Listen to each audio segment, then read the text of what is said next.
Quand mes parents ont tenté de m'éloigner de ma grand-mère, j'ai failli cacher son héritage, Dieu merci, je ne l'ai pas fait.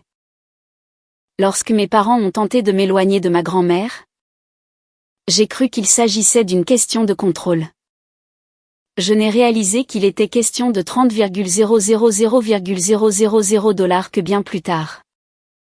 Au début, cela semblait presque raisonnable. Il disait que grand-mère Evelyne était fatiguée. Il disait qu'elle avait besoin de paix. Il disait que trop de visites la confondaient. Mais ces mots ne correspondaient pas aux sentiments qui me serraient la poitrine. Quand mes appels restaient sans réponse et mes messages lumés ignorés. Une semaine après mon mariage, la femme qui m'avait élevée plus que quiconque ne voulait soudainement plus me voir. C'est ainsi que ma mère l'a formulé. Calme, polie, définitive. Je me souviens être restée debout dans ma cuisine à Portland, le téléphone à la main. Fixant mon reflet dans la porte du micro-ondes. Essayant de comprendre comment un lien tissé sur plus de 35 ans pouvait être effacé en une seule phrase. Je voulais protester. Je voulais sauter dans ma voiture. Aller là-bas et frapper à la porte jusqu'à ce que quelqu'un réponde. Mais quelque chose m'en a empêché. Un instinct calme, aiguisé par des années passées à être l'élément gênant de la famille. Alors, j'ai fait l'inverse de ce qu'ils attendaient. Je suis restée silencieuse. Ce silence n'était pas de la faiblesse. C'était le premier mouvement qui nous a sauvés, toutes les deux. Je m'appelle Claire Anderson. J'ai 35 ans. Et j'ai toujours été l'enfant qui ne rentrait pas tout à fait dans le moule où l'on me disait d'être. Je vis dans une petite maison ensoleillée dans l'est de Portland. Le genre d'endroit avec des planchers qui grincent et trop de livres empilés dans les coins.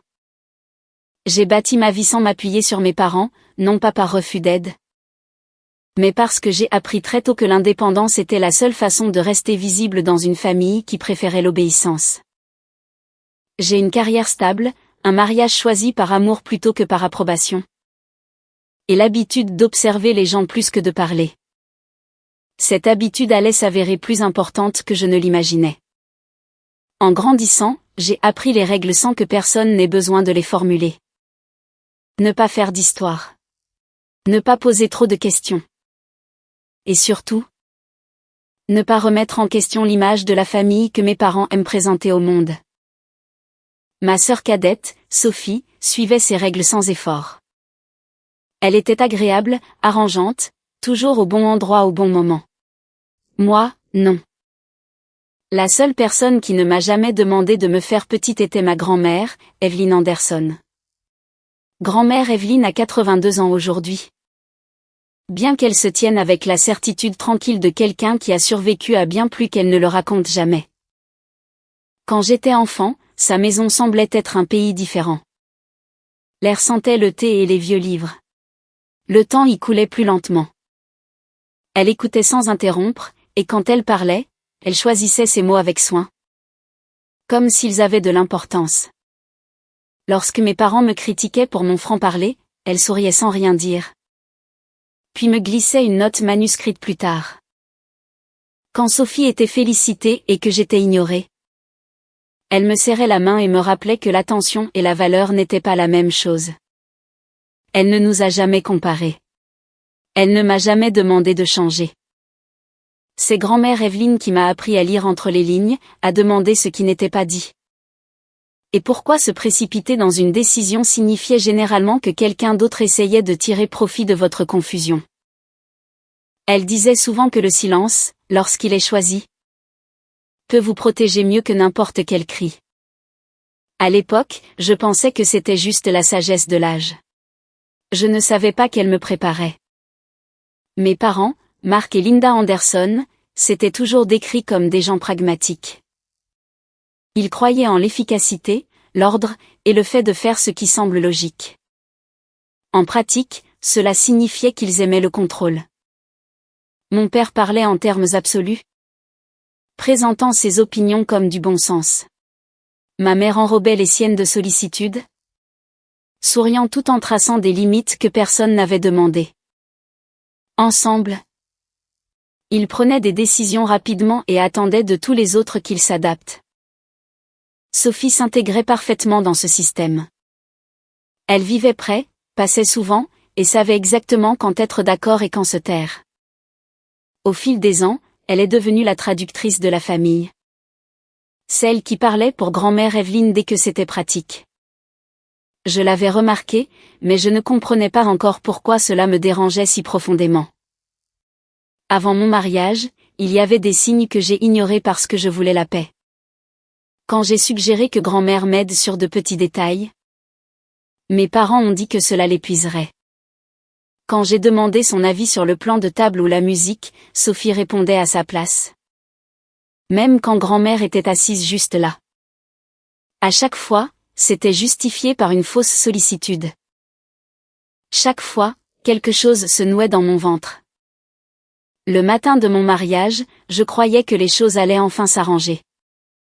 Je me disais que les étapes importantes de la vie avaient le don d'adoucir les aspérités. Que les tensions familiales se dissipaient lorsque l'amour était célébré ouvertement. J'avais tort, mais je ne le savais pas encore. Ce que je savais, même alors, c'est que grand-mère Evelyne comptait pour moi plus que les apparences. Je la voulais près de moi, non seulement physiquement, mais visiblement. Je voulais que le monde voie ce que j'avais toujours su, elle était mon ancre. Une semaine après le mariage, quand ma mère m'a dit que grand-mère avait besoin de prendre ses distances avec moi, j'ai senti le sol se dérober. Ce n'était pas seulement le message. C'était la facilité avec laquelle il l'avait dit, le ton répété.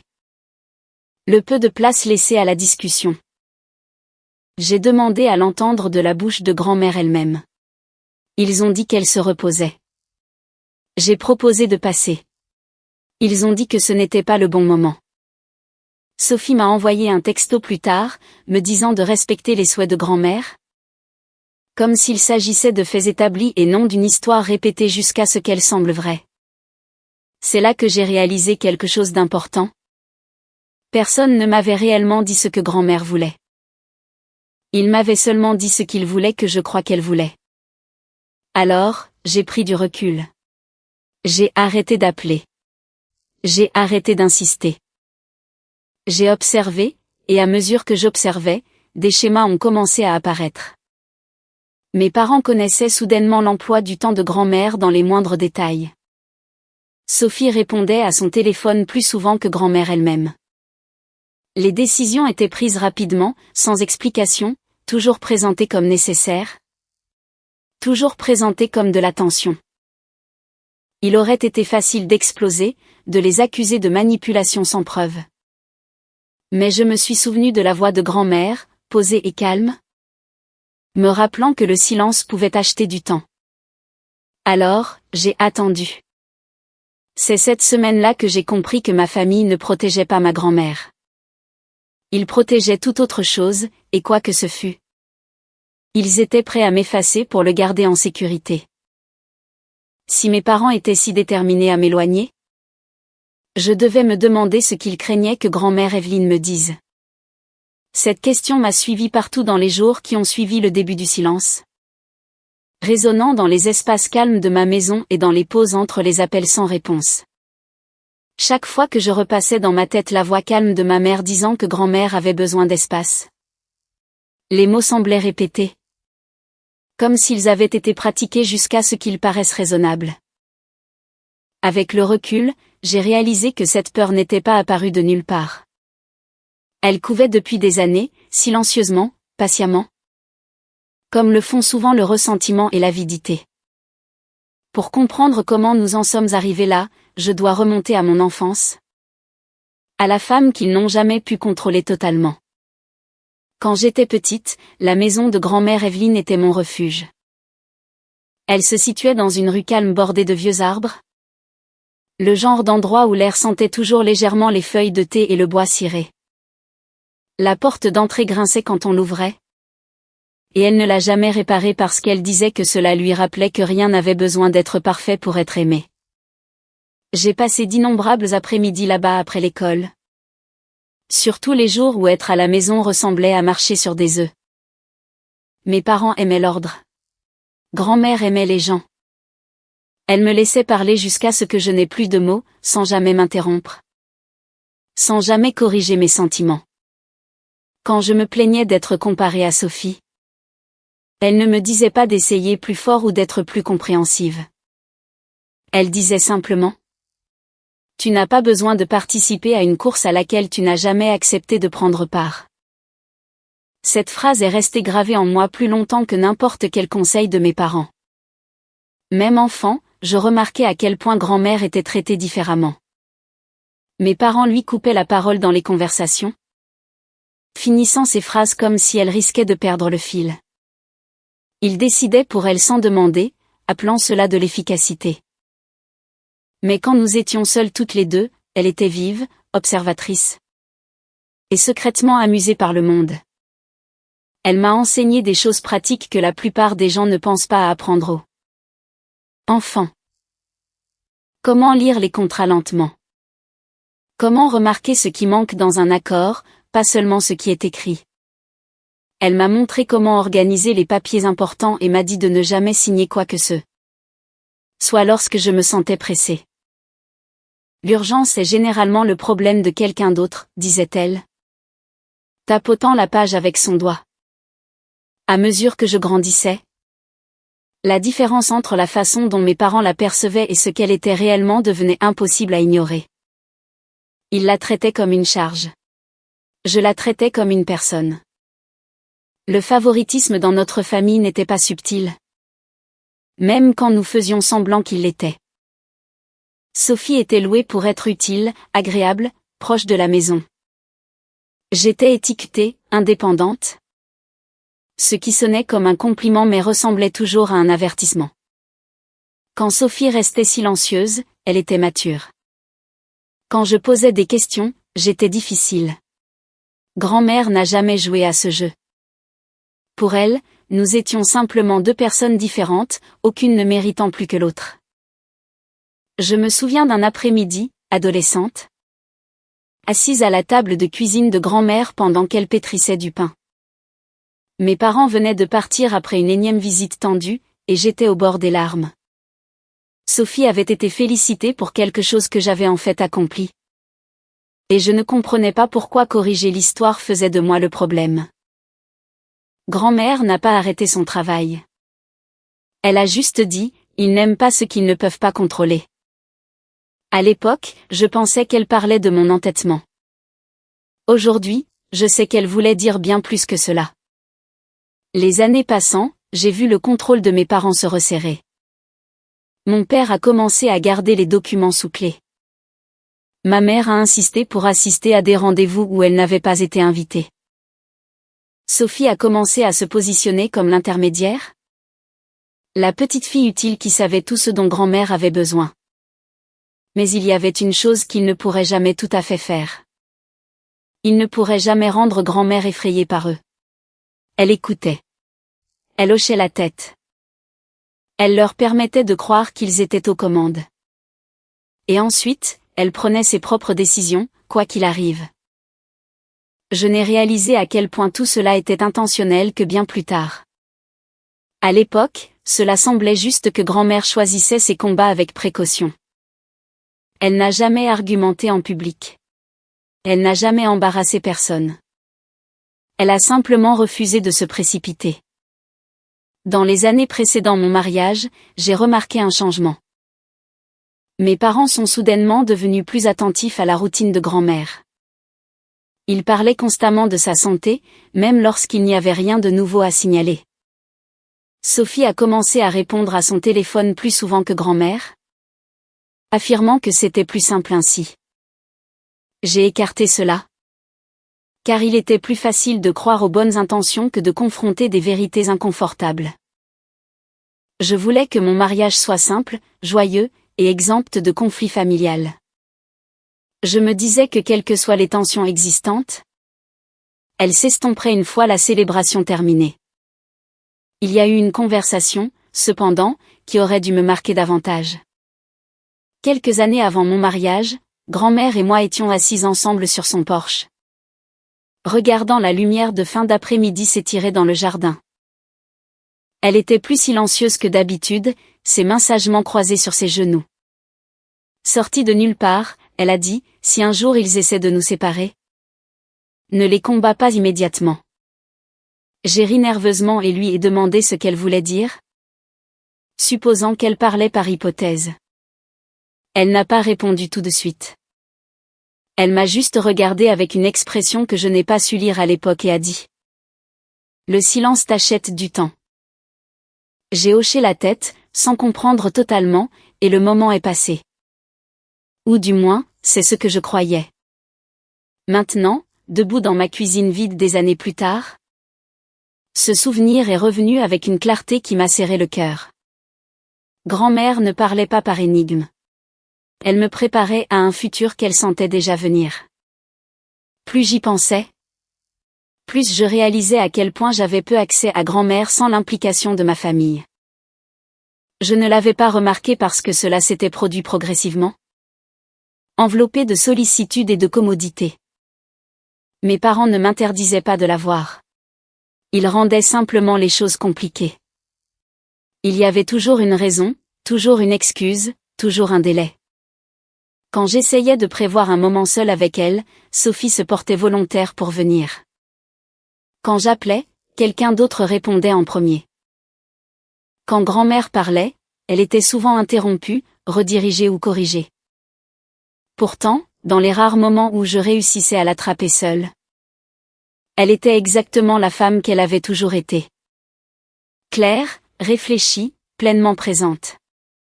Ce contraste était ce qui m'a finalement convaincu que quelque chose ne tournait pas rond. On ne perd pas sa lucidité uniquement quand certaines personnes sont dans la pièce. On ne devient pas soudainement incapable seulement lorsque des décisions sont discutées. J'ai commencé à comprendre pourquoi mes parents étaient mal à l'aise autour d'elle. Grand-mère Evelyne n'oubliait pas. Elle ne s'embrouillait pas. Et surtout, elle ne cédait pas le contrôle facilement. L'idée qu'il puisse avoir peur de ses choix, et non de sa santé, s'est installée dans mon esprit comme une pierre. Je ne savais pas encore ce que ces choix impliquaient, mais je savais qu'ils étaient importants. Au moment où mes parents m'ont dit que grand-mère ne voulait plus me voir, je pouvais sentir les contours de quelque chose de plus vaste se dessiner. Je n'avais pas de preuves. Je n'avais pas de réponse. Mais j'avais assez d'histoire pour savoir qu'il ne s'agissait pas de paix, de repos ou d'espace. Il s'agissait de pouvoir. Et la femme qu'il sous-estimait. La femme qu'il pensait pouvoir gérer derrière des sourires polis et des mots prudents, m'avait appris tout ce dont j'avais besoin pour reconnaître cette vérité. Alors que je me tenais là, le téléphone toujours en main, j'ai fait une promesse silencieuse à moi-même. Je ne me précipiterai pas. Je ne réagirai pas.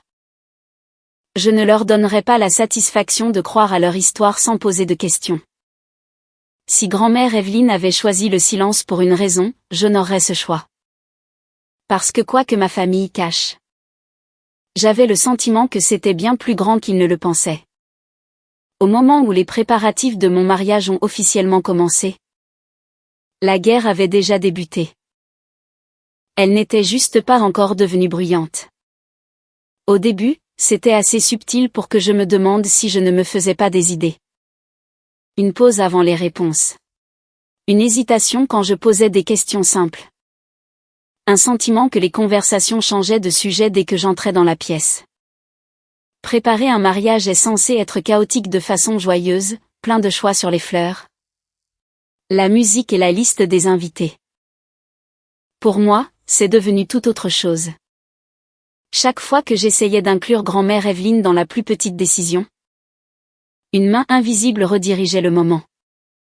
Si je demandais son avis sur l'heure de la cérémonie, mon père répondait à sa place. Si je mentionnais le plan de table, ma mère souriait et disait que nous ne voulions pas la surcharger.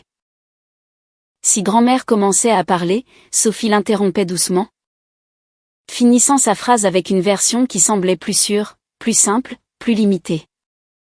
Au début, je me disais qu'ils essayaient juste d'aider. Les mariages font ressortir les opinions de tout le monde. Et ma famille n'avait jamais été douée pour prendre du recul. Mais le schéma était trop constant pour être ignoré. D'une certaine manière, chaque chemin menant directement à grand-mère finissait par être bloqué par la sollicitude de quelqu'un d'autre. Je l'ai remarqué le plus clairement lors de l'un des premiers dîners de préparation. Nous étions assis autour de la table à manger de mes parents. La même où j'avais pris d'innombrables repas en grandissant. J'ai suggéré que grand-mère aimerait peut-être aider à choisir la musique. Puisqu'elle adorait les classiques et disait toujours qu'ils lui rappelaient les bals de sa jeunesse. Avant que grand-mère ne puisse répondre, Sophie s'est penchée en avant. Elle se fatigue avec trop de détails, a-t-elle dit rapidement, d'une voix légère et habituée. Nous lui ferons la surprise le jour J, grand-mère a souri faiblement mais n'a rien dit. Quand je l'ai regardée, vraiment regardée, j'ai vu quelque chose vaciller dans ses yeux. Pas de la confusion. Pas de la fatigue. De la reconnaissance. Au fil des semaines, ces moments se sont multipliés. J'essayais de coordonner une visite pour les essayages de robes pour m'entendre dire que grand-mère avait un rendez-vous médical ce jour-là. Je suggérais un déjeuner calme ensemble, et ma mère disait que ce n'était pas le bon moment. Que grand-mère avait besoin de repos. D'une manière ou d'une autre, Sophie savait toujours exactement quand grand-mère était disponible et quand elle ne l'était pas. Même si elle ne semblait jamais poser la question. Ce qui me troublait le plus était l'investissement soudain de mes parents dans l'emploi du temps de grand-mère. Ils en parlaient avec un niveau de détail qui semblait nouveau. Mon père connaissait ses rendez-vous à la minute près. Ma mère suivait ses médicaments, même si grand-mère les gérait seule depuis des années. Il présentait cela comme de la responsabilité. Mais cela ressemblait davantage à de la surveillance. Le premier moment qui m'a vraiment fait chuter l'estomac a eu lieu lors d'un après-midi calme où je suis passée à l'improviste chez mes parents. Je déposais des documents concernant le lieu de réception et je ne m'attendais à ce que personne ne soit là. En remontant l'allée, j'ai entendu la voix de mon père à travers la fenêtre ouverte.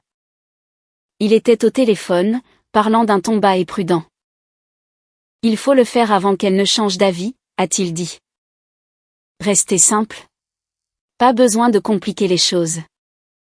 Je me suis figée, la main encore sur le cadre de la porte. Mon cœur a commencé à battre à tout rompre, non pas parce que je comprenais ce qu'il voulait dire, mais parce que je savais qu'il ne voulait pas que je l'entende. Quand je suis entrée, il a mis fin à l'appel brusquement et a souri trop vite. « Je ne t'ai pas entendu arriver », a-t-il dit. Je lui ai demandé ce qu'il voulait dire. Il a fait un geste de la main pour écarter la question, me disant que ce n'était rien d'important. Juste de l'organisation. Il a changé de sujet avant que je ne puisse insister. Interrogeant sur les fleurs et le traiteur comme si la conversation n'avait jamais eu lieu. Mais elle avait bien eu lieu, et elle m'est restée en tête. Peu de temps après, j'ai remarqué que Sophie s'appropriait avec plus d'assurance un rôle qu'elle n'avait jamais tenu auparavant.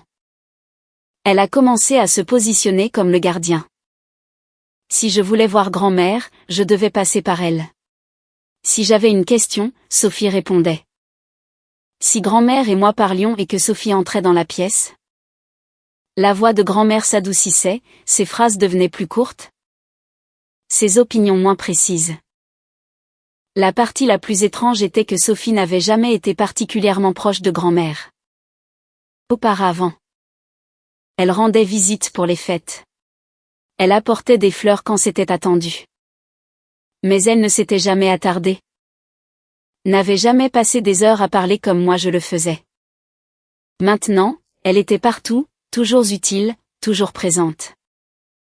J'ai essayé de ne pas montrer mon malaise. Je me suis dit que j'étais sensible à cause du stress de la préparation d'un mariage. Mais il y a eu cet après-midi où j'ai réussi à attraper grand-mère seule, et tout a basculé. J'étais passée chez elle tôt, espérant parler avant que quiconque n'arrive. Elle était assise dans son fauteuil préféré près de la fenêtre, un livre posé, non ouvert, sur ses genoux. Quand elle m'a vue, son visage s'est adouci de cette façon familière qui me donnait toujours l'impression d'être à la maison. Nous avons parlé de choses ordinaires au début, la météo, le nouveau chien du voisin. Les roses qu'elle essayait de maintenir en vie malgré la chaleur. Mais il y avait une tension sous ces mots, une précaution qui n'était pas là avant. Finalement, j'ai demandé si tout allait bien. Elle a hésité juste un moment, puis a dit quelque chose qui a coupé mon souffle. Ils sont nerveux, a-t-elle dit doucement. J'ai demandé de qui elle parlait. Elle n'a pas répondu directement. Au lieu de cela, elle m'a regardé avec une intensité qui me donnait l'impression qu'elle pesait quelque chose d'important. Si un jour ils te disent que je ne veux pas te voir, a-t-elle dit. Est-ce que tu les croirais? La question m'a stupéfaite. J'ai ri doucement, essayant d'écarter la question, mais elle n'a pas souri en retour. Elle était sérieuse. Bien sûr que non, ai-je dit. Même si, soudainement, je n'étais plus aussi certaine que je le voulais. Elle a hoché la tête lentement, comme pour classer cette réponse. Puis elle a changé de sujet, me demandant des nouvelles de la cérémonie et si je mangeais assez. La conversation a continué, mais mon esprit non. Cette question s'est répétée en boucle dans ma tête les jours suivants. Cela ressemblait à un avertissement que je n'avais pas encore totalement compris. Plus le mariage approchait, plus le contrôle devenait tangible. Le téléphone de grand-mère était souvent hors de portée quand j'appelais. Sophie expliquait que grand-mère le déplaçait fréquemment, alors que je ne l'avais jamais connue faire cela. Le courrier arrivait chez mes parents au lieu de chez elle.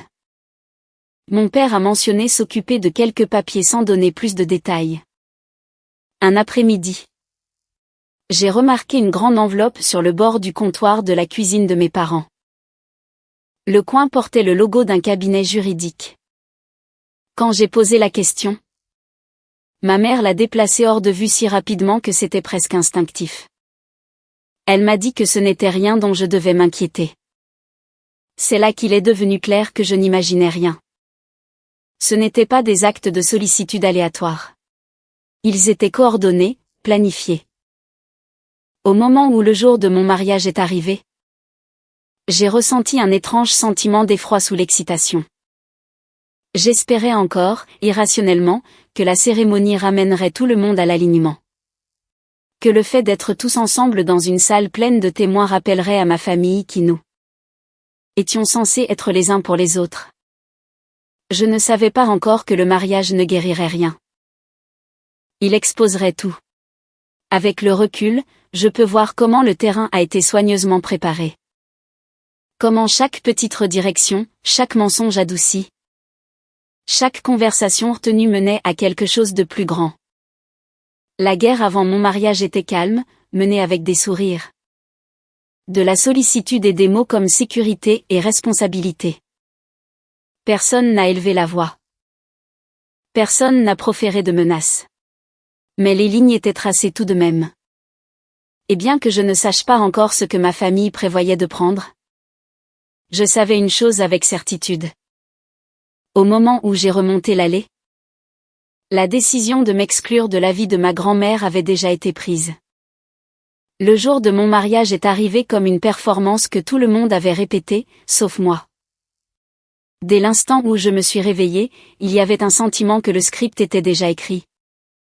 Et qu'on attendait de moi que je le suive sans poser de questions. Je me disais que j'imaginais des choses. Que le stress pouvait déformer même les moments les plus clairs. J'avais tort. Je me suis préparée dans une petite pièce sur le lieu de réception, entourée d'une lumière douce et du bourdonnement des sèche-cheveux. Ma robe pendait près de la fenêtre, ivoire et simple, exactement ce que j'avais voulu. Des amis voletaient autour de moi, offrant du réconfort, ajustant de petits détails. Je n'arrêtais pas de jeter des coups d'œil à la porte, m'attendant à ce que grand-mère Evelyne entre à tout moment. Sa présence calme manquant comme elle l'avait toujours fait.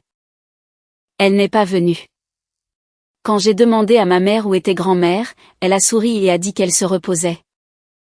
Que la matinée l'avait épuisée. Les mots semblaient raisonnables, mais ils ont atterri bizarrement. Grand-mère avait toujours été la première prête pour les jours importants. Elle croyait qu'arriver en avance était un signe de respect. J'ai écarté l'inconfort et me suis concentrée sur la cérémonie. Je me suis dit que je la verrais bien assez tôt. Quand la musique a commencé et que les invités ont pris place, j'ai senti ma poitrine se serrer. J'ai scruté les rangs, cherchant les cheveux argentés familiers et la posture droite de grand-mère. Je ne l'ai pas vue près du premier rang. Je ne l'ai pas vue près de l'allée. Je l'ai finalement repérée plusieurs rangées derrière, partiellement cachée par des invités plus grands, assise tranquillement, les mains croisées sur ses genoux. Je me suis figée. Ma grand-mère, la femme qui m'avait guidée à travers chaque moment majeur de ma vie, était assise comme une pensée après coup. Pas à côté de mes parents, pas à un endroit d'où elle pouvait bien voir. Elle avait l'air petite dans cette foule. Et la vue de cela m'a blessée plus profondément que je ne m'y attendais.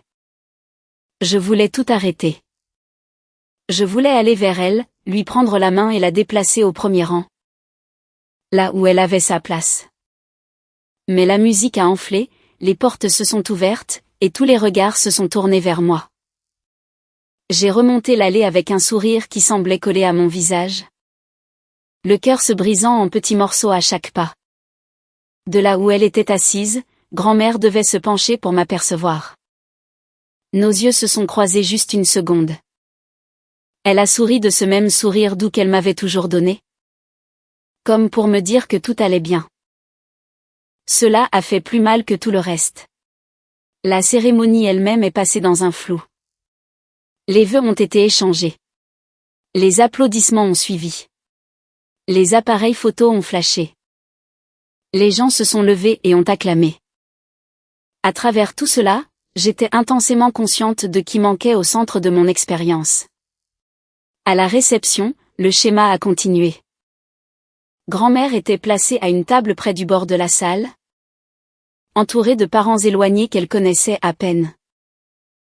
Mes parents circulaient avec assurance, accueillant les invités, acceptant les félicitations. Sophie se déplaçait facilement entre les groupes, radieuse et détendue. Personne n'a demandé où grand-mère préférait s'asseoir. Personne n'a demandé si elle était confortable. Quand j'ai essayé d'avancer une chaise à côté d'elle, ma mère m'a intercepté avec un rire léger, me disant que les invités voulaient des photos, que nous pourrions parler plus tard. Chaque tentative que je faisais pour m'attarder était doucement redirigée. J'ai regardé Sophie se pencher pour parler à la place de grand-mère, répondant aux questions avant qu'elle ne puisse le faire. J'ai vu mon père tapoter brièvement l'épaule de grand-mère avant de passer à autre chose, comme s'il cochait une case. J'ai vu comment les gens la regardaient, confus quant à sa place, incertain si elle comptait autant que tous les autres membres de la famille proche. Pendant les discours, l'exclusion est devenue impossible à ignorer. Toast après toast a été porté. Mes parents ont parlé. Sophie a parlé. Des amis ont parlé. Des histoires ont été partagées. Le rire remplissait la salle. J'ai attendu que quelqu'un invite grand-mère à dire quelques mots. Elle me connaissait mieux que quiconque là-bas. Elle avait des histoires qui comptaient. Personne n'a demandé. Quand quelqu'un l'a finalement mentionné, c'était en passant, exprimant juste de la gratitude pour sa présence. Elle a hoché la tête poliment, son sourire était serré mais gracieux. J'ai ressenti une vague de colère que j'ai dû avaler avec mon champagne. Plus tard, quand la musique a commencé et que les gens sont allés sur la piste de danse, je l'ai cherchée à nouveau. Elle était assise seule, regardant de loin, ses mains crispées autour d'un verre d'eau. Les couples tournaient sous les lumières. Les rires résonnaient. J'ai dansé une fois avec mon partenaire, puis je me suis excusée, déterminée à retourner vers elle. Avant que je puisse l'atteindre, Sophie s'est mise en travers de mon chemin. Elle m'a dit que grand-mère était fatiguée, qu'il vaudrait mieux la laisser se reposer. Elle l'a dit gentiment, mais il y avait une fermeté en dessous qui semblait répéter. J'ai regardé derrière elle et j'ai vu mes parents qui regardaient, leurs expressions soigneusement neutres. Je n'ai pas argumenté. J'ai hoché la tête et je me suis laissé guider. Ma poitrine meurtrie par le poids de ce que je permettais. Vers la fin de la soirée, j'ai enfin réussi à m'asseoir à côté de grand-mère pendant quelques minutes tranquilles. La salle bourdonnait autour de nous, mais elle semblait loin de tout cela. Je me suis excusée de ne pas avoir été plus présente. Elle m'a serré la main et m'a dit de ne pas m'inquiéter, qu'elle était fière de moi. Sa voix était posée, mais ses yeux contenaient autre chose. Pas de la tristesse. De la conscience. Alors qu'elle se levait pour partir, j'ai remarqué qu'elle n'avait pas son propre moyen de transport. Mon père m'a dit que Sophie et lui la raccompagneraient. Cela semblait faux, mais la journée m'avait épuisée. Je l'ai embrassée sur la joue et j'ai promis de l'appeler le lendemain. Elle m'a regardé pendant un long moment avant de partir, comme pour mémoriser mon visage. Après que les invités ont commencé à partir et que les lumières ont faibli, je me suis sentie vide. La joie dont tout le monde parlait semblait lointaine, inaccessible. Je me suis dit que j'étais épuisée, que les émotions sont fortes lors de jours comme celui-ci. Pourtant, une peur tranquille s'est installée dans mon ventre alors que je rentrais chez moi. Le lendemain matin, j'ai appelé grand-mère. Je suis tombée sur la messagerie. J'ai laissé un message, léger et joyeux, demandant comment elle se sentait. Elle n'a pas rappelé. J'ai réessayé l'après-midi. Sophie a répondu à sa place. Elle m'a dit que grand-mère se reposait et qu'elle lui transmettrait le message. Les jours ont passé. Chaque fois que je cherchais à la joindre, il y avait une excuse. Grand-mère dormait. Grand-mère était à un rendez-vous. Grand-mère n'avait pas envie de parler. Quand j'ai finalement parlé directement à ma mère, elle a prononcé la phrase qui a tout changé. Elle m'a dit que grand-mère avait besoin de prendre ses distances avec moi. Elle l'a dit doucement, comme si c'était par bienveillance. Elle a dit que c'était pour le mieux. J'ai raccroché le téléphone et je suis restée assise en silence, revivant le mariage dans ma tête. Le plan de table, les interruptions, la façon dont les décisions avaient été prises sans demander. Tout s'alignait avec une clarté brutale. Le mariage ne nous avait pas rapprochés. C'était le moment où ils avaient rendu leur mouvement public. En poussant grand-mère en marge ce jour-là, il m'avait montré exactement où il pensait qu'elle avait sa place. Et en me coupant immédiatement après, ils ont clairement fait savoir qu'ils pensaient que j'accepterais. Ils avaient tort. Mais à ce moment-là, debout seule dans ma cuisine, je ne savais pas encore comment je réagirais. Je savais seulement que l'exclusion n'avait pas été accidentelle. Elle avait été délibérée.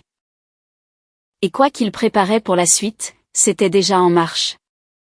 Le silence après le mariage était plus lourd que tout ce qui s'était passé avant. Il n'était pas dramatique. Il n'y avait pas eu de dispute, pas de porte claquée. Juste une absence qui s'est installée dans mes journées et a refusé de partir. Je me réveillais en m'attendant à voir le nom de grand-mère Evelyne sur mon téléphone. Un court message demandant comment se passait la vie de mariée ou me rappelant de prendre un petit déjeuner. Au lieu de cela, il n'y avait rien. Au début, je me disais qu'elle était fatiguée. Le mariage avait été long. Le voyage seul pouvait épuiser n'importe qui, surtout à son âge. J'ai envoyé un texte gentil, puis un autre le lendemain.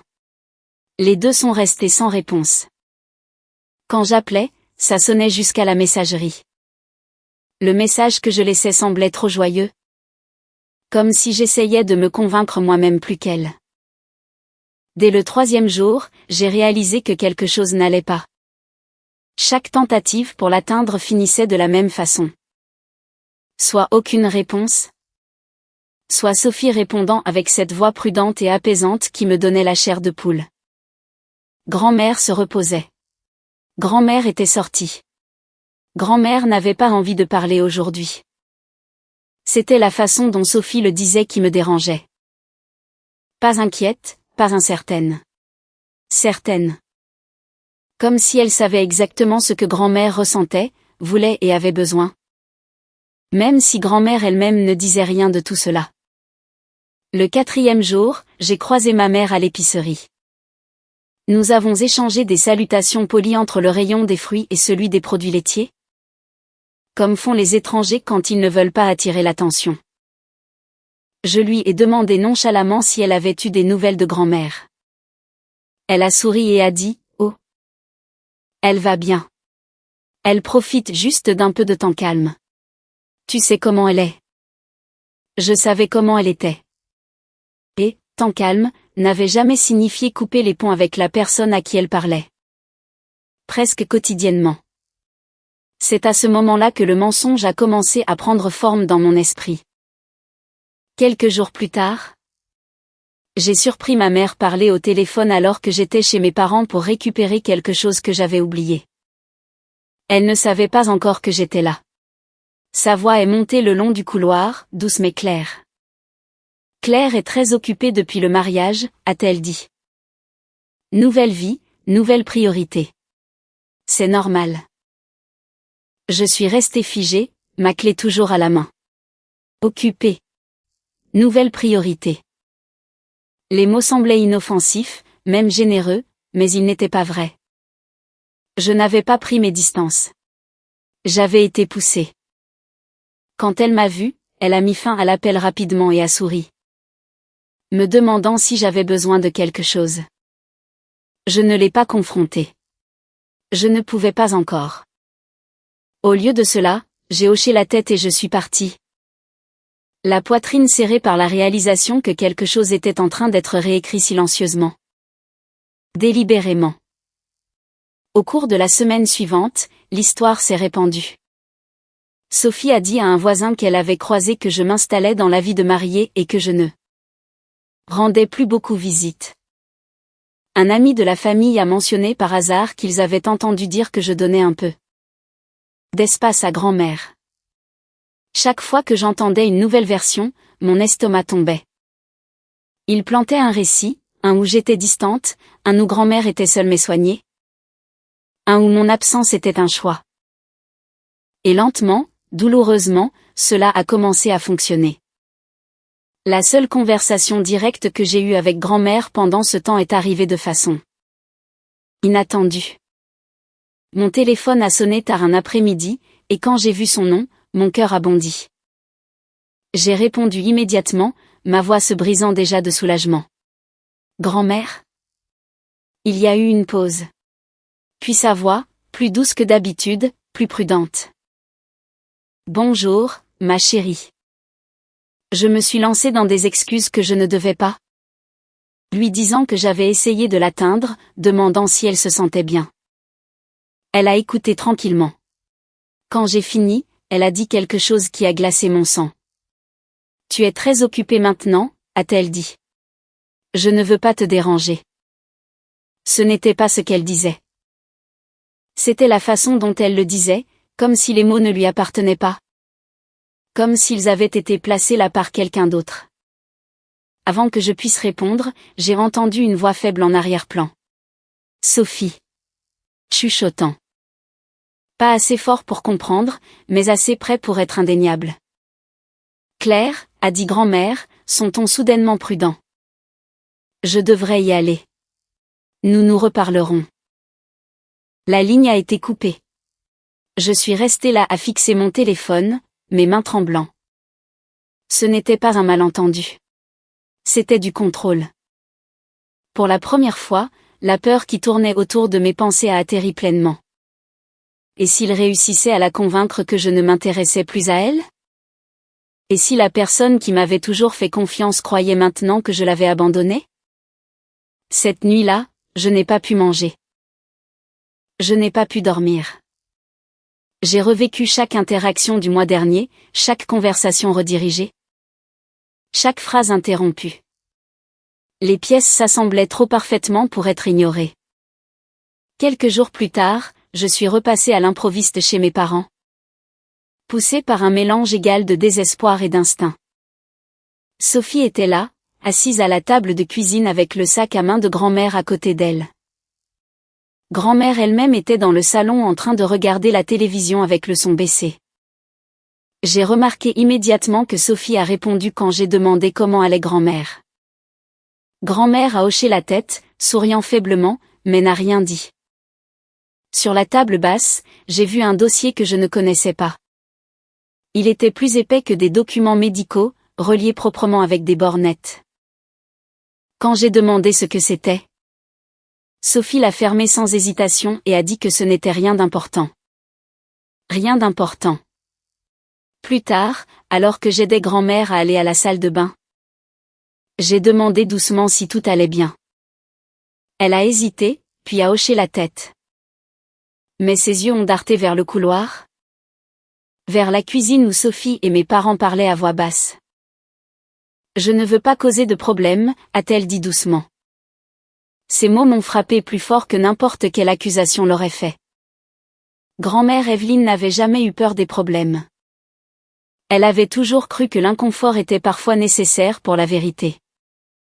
L'entendre dire cela m'a dit exactement à quel point elle était sous pression. Ce soir-là, alors que je partais, j'ai entendu mon père dire quelque chose à Sophie qui a confirmé tout ce que je craignais. Une fois que tout sera réglé, a-t-il dit, ce sera plus facile pour elle. Réglé. Le mot a résonné dans ma tête jusqu'à la maison. Régler signifiait décider, finaliser, hors de ses mains. J'ai commencé à comprendre que ce n'était pas seulement une question de me séparer émotionnellement de ma grand-mère. Il s'agissait d'enlever sa capacité à choisir, de rétrécir son monde jusqu'à ce que les seules voix qu'elle entende leur appartiennent. La peur s'est transformée en clarté. Il ne mentait pas seulement sur moi. Il se préparait à agir sur quelque chose de beaucoup plus grand. Je ne savais pas encore ce qu'était ce quelque chose. Mais je savais que cela impliquait des papiers, de l'autorité, et des décisions prises pour son propre bien. J'avais déjà vu ces expressions. J'avais vu ce qu'elles pouvaient justifier. Cette nuit-là, je suis restée assise dans mon salon longtemps après le coucher du soleil. La maison silencieuse autour de moi. J'ai réalisé que s'il réussissait, il pourrait arriver un jour où grand-mère Evelyne ne pourrait vraiment plus me parler librement. Où chaque mot serait filtré, chaque choix géré, chaque connexion surveillée. Et si cela arrivait, aucune confrontation après coup n'annulerait cela. Ils ne m'éloignaient pas seulement de grand-mère.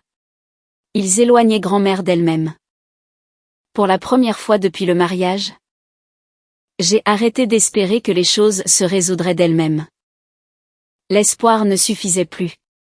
Quoi qu'il préparait, je devais la revoir seule. Je devais entendre la vérité de sa bouche, pas de l'histoire racontée autour d'elle. Parce que quelque part sous les mensonges et les sourires forcés, il y avait une raison pour laquelle ma famille agissait si rapidement. Et je commençais à comprendre que cette raison n'avait rien à voir avec l'amour et tout à voir avec le contrôle. Je n'ai dit à personne que j'allais voir grand-mère Evelyne ce matin-là. Je n'ai pas envoyé de texto. Je n'ai pas appelé à l'avance. J'avais appris rapidement que tout ce qui était partagé voyageait vite et arrivait déformé. Au lieu de cela, j'ai traversé la ville tôt. Avant que les routines ne se resserrent autour de sa journée. Avant que quelqu'un ne puisse décider qu'elle était trop fatiguée pour parler. Sa maison semblait la même qu'à l'accoutumée, calme et digne.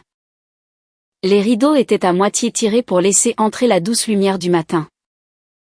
Quand elle a ouvert la porte et m'a vu debout là, son visage a changé d'une manière que je n'oublierai jamais. Le soulagement a vacillé en premier. Puis la prudence. Et enfin, la détermination. Tu es venue seule, a-t-elle dit, non pas comme une question. J'ai hoché la tête. Elle s'est écartée et m'a laissé entrer, verrouillant la porte derrière moi avec un soin délibéré. Ce simple acte m'a tout dit. Nous nous sommes assises à la petite table de cuisine où nous avions partagé d'innombrables tasses de thé au fil des ans. Elle a versé lentement, ses mains fermes, ses mouvements précis. Quoique ma famille croie sur sa fragilité, cela ne se reflétait pas dans la femme assise en face de moi maintenant. Ils pensent que je ne vois pas ce qu'ils font. A-t-elle dit doucement avant même que je puisse parler. Les mots se sont installés entre nous comme une confession. J'ai senti quelque chose en moi se desserrer, un nœud que je n'avais pas réalisé que je tenais. Je n'imaginais pas. Elle savait. Je lui ai tout raconté. Les appels sans réponse, les histoires que j'avais surprises. La façon dont Sophie parlait pour elle, le dossier sur la table basse. Je lui ai parlé de l'appel téléphonique. D'entendre Sophie chuchoter en arrière-plan alors que grand-mère semblait être une invitée dans sa propre vie. Elle a écouté sans interrompre, ses yeux fixés sur les miens. Quand j'ai fini, elle a expiré lentement. Ils ont été prudents, a-t-elle dit. Pas cruels, pas ouvertement.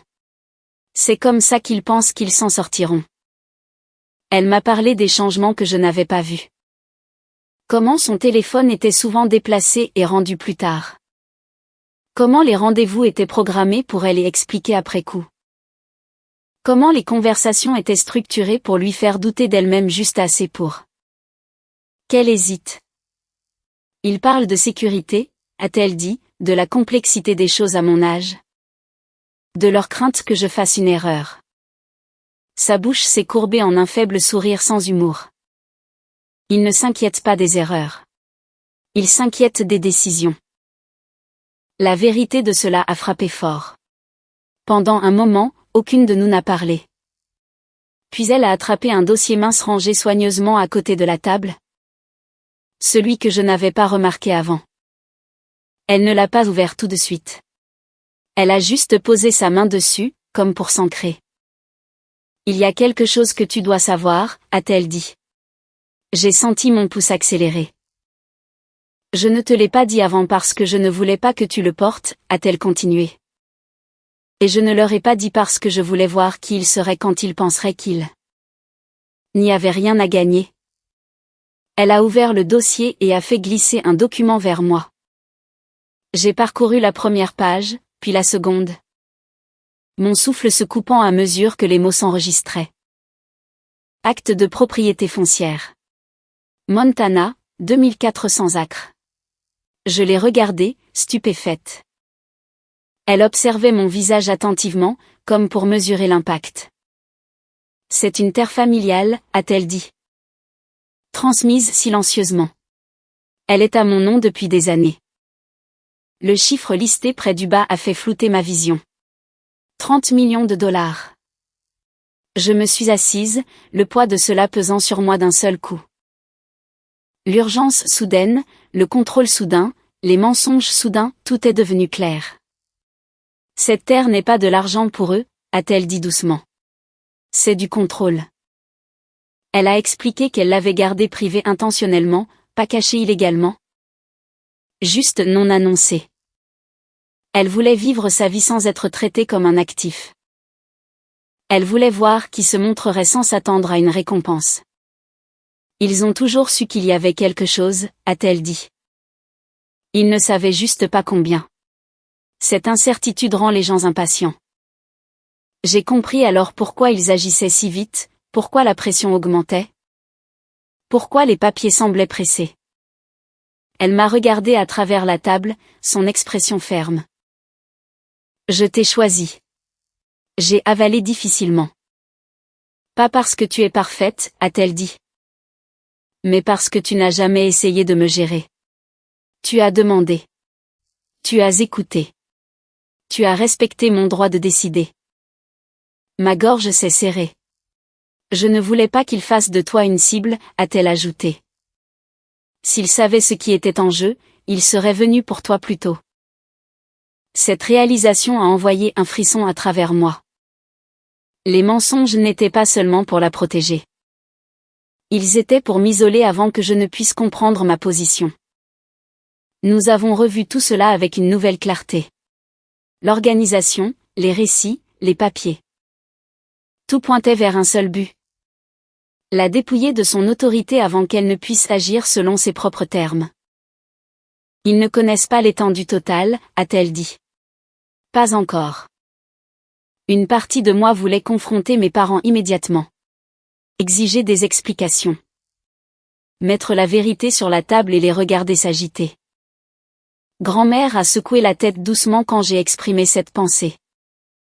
Si nous agissons trop vite, a-t-elle dit, ils agiront plus vite. Elle a expliqué que le silence, choisi délibérément, pouvait être un bouclier. Qu'une résistance trop précoce les avertirait et les pousserait à accélérer avant que nous ne soyons prêtes. Nous ne leur disons pas, a-t-elle dit fermement. Pas pour la terre, pas pour ce que je prévois de faire. J'ai hoché la tête, comprenant la stratégie même si mes émotions montaient. Nous observons, a-t-elle continué. Nous documentons, et nous préparons. C'était étrange d'être assise là avec elle. Discutant tactique comme des alliés au lieu de petites filles et grand-mères. Mais cela semblait juste. Cela semblait équilibré. Pour la première fois depuis des semaines, je ne me sentais pas impuissante. Je me sentais responsable, en qui on avait confiance. Alors que je me levais pour partir, elle a pris ma main. Sa prise plus forte que quiconque ne l'aurait deviné. Quoi qu'il arrive, a-t-elle dit, souviens-toi de ceci. Le silence n'est pas une reddition. C'est du positionnement. Je suis rentrée chez moi avec le poids de la vérité roulant à côté de moi. La femme que ma famille pensait pouvoir contrôler les avait observées tout le long. Et l'héritage qu'ils entouraient n'était pas juste de la terre ou de l'argent. C'était le pouvoir de choisir ce qui viendrait ensuite. Au moment où je me suis garée dans mon allée, une chose était claire. Ma famille ne visait pas seulement ma grand-mère. Ils visaient mon futur. Et maintenant que je savais ce qui était vraiment en jeu, je n'allais pas les laisser décider de nos vies pour nous. Le silence a changé de forme au moment où il est devenu un choix. Avant, il m'avait semblé quelque chose d'imposé, un mur construit par les décisions des autres. Après ce matin avec grand-mère Evelyne, c'est devenu tout autre chose. Une stratégie. Une façon de rester une étape en avance sur une famille qui croyait que j'étais encore confuse. Encore émotionnelle, encore facile à gérer. Je n'ai pas confronté mes parents. Je n'ai pas exigé de réponse de Sophie. Je n'ai même pas laissé entendre que j'en savais plus qu'ils ne le pensaient. Au lieu de cela, je suis revenue dans le rôle qu'ils attendaient. La jeune mariée occupée. La fille qui faisait confiance à leur jugement. La petite fille qui ne posait plus trop de questions. Ils ont confondu mon calme avec de l'ignorance. Le premier appel que j'ai passé après avoir quitté la maison de grand-mère n'était pas à mon mari ou à un ami. C'était à une avocate nommée Jennifer Lee. Grand-mère l'avait mentionné une fois, des années plus tôt, en passant. Comme quelqu'un qui comprenait à la fois les dynamiques familiales et la loi. Je n'ai pas tout expliqué au téléphone. J'ai juste dit que j'avais besoin de conseils sur la protection de l'autonomie d'une parente âgée. Jennifer a posé quelques questions prudentes. Puis elle m'a dit de venir. Son bureau était calme et sans prétention. Le genre d'endroit qui ne faisait pas publicité de pouvoir mais en détenait beaucoup. Elle a écouté sans interrompre pendant que j'exposais le schéma. L'isolement, la pression, les papiers, la réécriture subtile de la réalité. Quand j'ai fini, elle s'est penchée un peu en arrière et a croisé les mains. Ce n'est pas un désaccord familial, a-t-elle dit. C'est de l'exploitation financière des aînés dans ses premiers stades. L'entendre nommer si clairement m'a envoyé une secousse. Cela confirmait ce que mes instincts criaient depuis des semaines. Jennifer a expliqué comment ces situations se déroulaient généralement. Isolement émotionnel d'abord, puis doute, puis urgence. Enfin, des papiers présentés comme de la protection. Au moment où ils sentent une résistance, a-t-elle averti, ils accélèrent. Ensemble, nous avons construit un plan, tranquillement, soigneusement. Jennifer a commencé à mettre en place des garanties juridiques autour des actifs de grand-mère sans alerter quiconque n'avait pas besoin de savoir. Une fiducie qui protégeait la propriété. Une documentation claire de l'intention. Des limites qui rendraient impossible pour quiconque de revendiquer l'autorité sans conséquence. Tout a été fait discrètement. Aucune lettre envoyée à l'adresse de mes parents. Aucun changement qui déclencherait des questions. Jennifer a souligné que le timing importait autant que la préparation. Il pense qu'il gagne, a-t-elle dit. Laissez-les faire. Je suis revenu vers ma famille exactement comme ils s'attendaient à ce que je sois.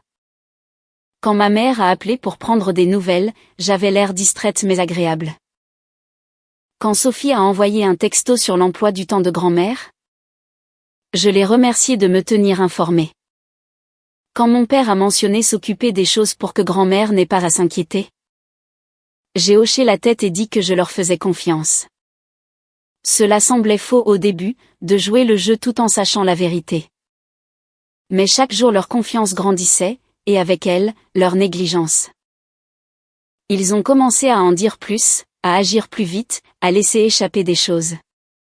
Sophie a commencé à mentionner des rendez-vous qui n'existaient pas avant.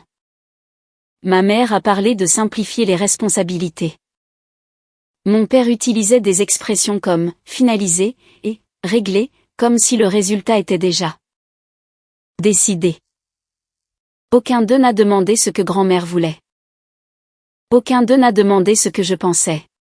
Ils n'en avaient pas besoin. Ils croyaient qu'ils avaient le contrôle. J'ai pris des notes, dates, mots, qui a dit quoi et quand. Jennifer m'avait conseillé de tout documenter, non pas parce que j'en avais besoin encore, mais parce que les schémas importaient plus que des moments isolés. Grand-mère faisait de même à sa façon. Elle se souvenait des conversations avec une clarté étonnante, les racontant plus tard avec une formulation exacte. Il sous-estime la mémoire quand elle ne les sert pas, m'a-t-elle dit une fois. La partie la plus surprenante de cette semaine a été de regarder grand-mère passer de la protection à la stratégie. Elle a arrêté de repousser les choses de petite manière et s'est appuyée sur l'image qu'il avait créée pour elle. Elle leur a demandé de répéter les explications. Elle a exprimé de la confusion à des moments opportuns. Elle les a remerciés pour leur préoccupation. Cela les a rendus audacieux. Mon père a appelé un après-midi et a mentionné qu'il pensait faire venir un professionnel pour aider à rationaliser les choses. Il l'a dit nonchalamment, comme une faveur. Quand j'ai demandé quel genre de professionnel, il a hésité avant de dire un notaire. Ce seul mot a tout confirmé. Jennifer l'avait prédit. Les notaires étaient souvent utilisés pour légitimer des décisions précipitées, surtout quand le récit de l'incapacité avait déjà été planté. Le fait qu'ils en préparaient un signifiait qu'ils croyaient que grand-mère était prête à signer. J'ai relayé l'information à Jennifer immédiatement. Sa réponse a été rapide et calme. Bien, a-t-elle dit. Cela signifie qu'ils sont prêts à montrer leur jeu. Elle a commencé à coordonner avec un enquêteur spécialisé dans les cas impliquant la maltraitance des aînés. Rien de formel encore, juste de la préparation, juste de la disponibilité. Le genre qui n'importait que si les choses allaient exactement là où nous pensions qu'elles iraient. Pendant ce temps, la pression augmentait. Les messages de Sophie sont devenus plus fréquents. Ma mère parlait de délai. Mon père a mentionné à quel point il était important de ne pas retarder pendant que tout était encore clair. Clair. Le mot me rendait malade chaque fois que je l'entendais. Clair pour qui? Un soir, après une conversation particulièrement tendue, je me suis assise seule dans mon salon et j'ai senti le poids de ce qui arrivait. Ce n'était pas seulement une question d'argent ou de propriété. C'était une question d'identité. Sur le fait de savoir si ma grand-mère serait perçue comme une personne ou un problème à gérer. Sur le fait de savoir si je serais traitée comme de la famille ou comme un obstacle. J'ai pensé à les confronter, à quel point il serait satisfaisant d'exposer tout immédiatement. Mais j'ai aussi pensé à ce que grand-mère avait dit. Au positionnement. À laisser les gens se révéler pleinement avant de les tenir responsables. Alors, je suis restée silencieuse. Ce silence leur a donné confiance, et la confiance les a rendus négligents. Quelques jours plus tard, Sophie a laissé échapper que l'emploi du temps du notaire était serré. Mon père a dit qu'il devrait viser à régler les choses bientôt. Ma mère a mentionné à quel point elle serait soulagée une fois que les papiers seraient traités. Traités. Je pouvais sentir l'orage se préparer. Je pouvais sentir le moment approcher où ils arriveraient avec des sourires et des documents, s'attendant à de la gratitude et de la conformité. Cette nuit-là, grand-mère et moi étions assis ensemble à boire du thé. La maison silencieuse autour de nous. Elle a attrapé ma main et l'a serrée doucement. Il pense que la prochaine visite finira cela, a-t-elle dit. J'ai croisé son regard, stable et sûr. Ce sera le cas, ai-je répondu. Juste pas de la façon dont ils l'attendent. Pour la première fois depuis le mariage, j'ai ressenti quelque chose de proche de la paix. Non pas parce que le danger était passé, mais parce que je ne réagissais plus à lui. J'étais prête. Ils croyaient que le silence signifiait reddition. Ils étaient sur le point d'apprendre que cela signifiait préparation. Le jour où ils ont apporté les papiers est arrivé tranquillement, enveloppé de voix polies et de sollicitudes répétées. Mon père a appelé ce matin-là, son ton inhabituellement doux, et a dit qu'il voulait passer pour aider grand-mère Evelyne à simplifier quelque chose. Il a parlé comme si c'était une faveur, quelque chose de généreux. Quelque chose qui tardait à arriver. J'ai accepté sans hésitation, ma voix calme, voire reconnaissante. Quand j'ai raccroché, mes mains étaient fermes. Grand-mère était déjà habillée quand je suis arrivée chez elle, assise dans son fauteuil habituel près de la fenêtre. Elle avait l'air plus petite qu'elle ne l'était, non pas parce qu'elle était faible, mais parce qu'elle avait appris à se faire paraître ainsi quand cela servait un but. Quand j'ai demandé si elle était prête, elle a hoché la tête une fois et a dit doucement : « Laisse-les parler. Ils sont arrivés exactement à l'heure. » Mes parents sont entrés les premiers, souriant, portant la confiance de personnes qui croyaient qu'ils allaient conclure une affaire. Sophie a suivi, tenant un dossier épais contre sa poitrine comme quelque chose de précieux. Ils ont embrassé la joue de grand-mère, ont demandé comment elle se sentait, ont commenté la météo. Tout dans leur comportement suggérait la normalité, des soins de routine. Puis mon père a placé le dossier sur la table basse et a dit : « On veut juste revoir quelques points avec toi, maman. Rien de compliqué. » Rien de compliqué, était leur expression préférée. Cela signifiait assez compliqué pour que personne ne veuille argumenter. Ils se sont assis près de grand-mère, créant un petit cercle autour d'elle. Sophie a ouvert le dossier, lissant soigneusement les pages comme si elle préparait une présentation. Ma mère s'est penchée en avant, sa voix douce et rassurante. Elle a parlé de tranquillité d'esprit, d'éviter le stress futur, de s'assurer que tout était pris en charge pendant que grand-mère se sentait encore bien. J'ai écouté, silencieuse, regardant chaque mouvement. Le langage était délibéré. Personne n'a dit contrôle. Personne n'a dit propriété. Ils ont dit aide. Ils ont dit sécurité. Ils ont dit responsabilité familiale. Sophie a fait glisser le premier document vers l'avant et a commencé à l'expliquer en termes simples, parlant lentement comme les gens le font quand ils supposent la confusion. Elle a pointé des sections et résumé au lieu de lire. Elle a insisté sur la commodité que ce serait. À quel point les choses deviendraient plus faciles une fois que les décisions n'auraient plus à être prises de façon répétée. Quand grand-mère a demandé ce qui se passerait si elle changeait d'avis, Sophie a souri et a dit que c'était standard, que tout était flexible. Elle n'a pas répondu directement. Elle ne le faisait jamais. J'ai posé une question alors, ma voix intentionnellement hésitante. J'ai demandé si tout cela pouvait être annulé facilement si grand-mère décidait qu'elle voulait gérer les choses elle-même à nouveau. Mon père a répondu à la place de Sophie, me disant qu'il y avait des protections en place, que les détails n'étaient pas quelque chose dont nous devions nous inquiéter. C'est là que j'ai remarqué ce qu'il ne disait pas. Il n'y avait pas de limite claire, pas d'expiration, aucune mention de restaurer l'autorité. Le document n'était pas conçu pour aider grand-mère à gérer sa vie. Il était conçu pour l'en supprimer. Grand-mère s'est appuyée dans son fauteuil et a soupiré doucement, jouant parfaitement son rôle. Elle a dit que la paperasse lui donnait le tournis. Elle a dit que le langage juridique la confondait. Sophie s'est immédiatement penchée, offrant de tout gérer, de n'expliquer que ce qui comptait. Ma mère a hoché la tête, disant à grand-mère qu'elle n'avait pas besoin de se stresser pour des détails. Mon père a ajouté que c'était exactement pourquoi il faisait cela maintenant. Pendant que les choses étaient encore claires. Claire. Le mot a atterri comme une menace déguisée en gentillesse. J'ai regardé les mains de grand-mère trembler légèrement alors qu'elle tendait la main vers les papiers. Pas par peur, mais par effort. Elle choisissait qu'en paraître incertaine, et cela fonctionnait. Plus elle semblait incertaine, plus il devenait confiant.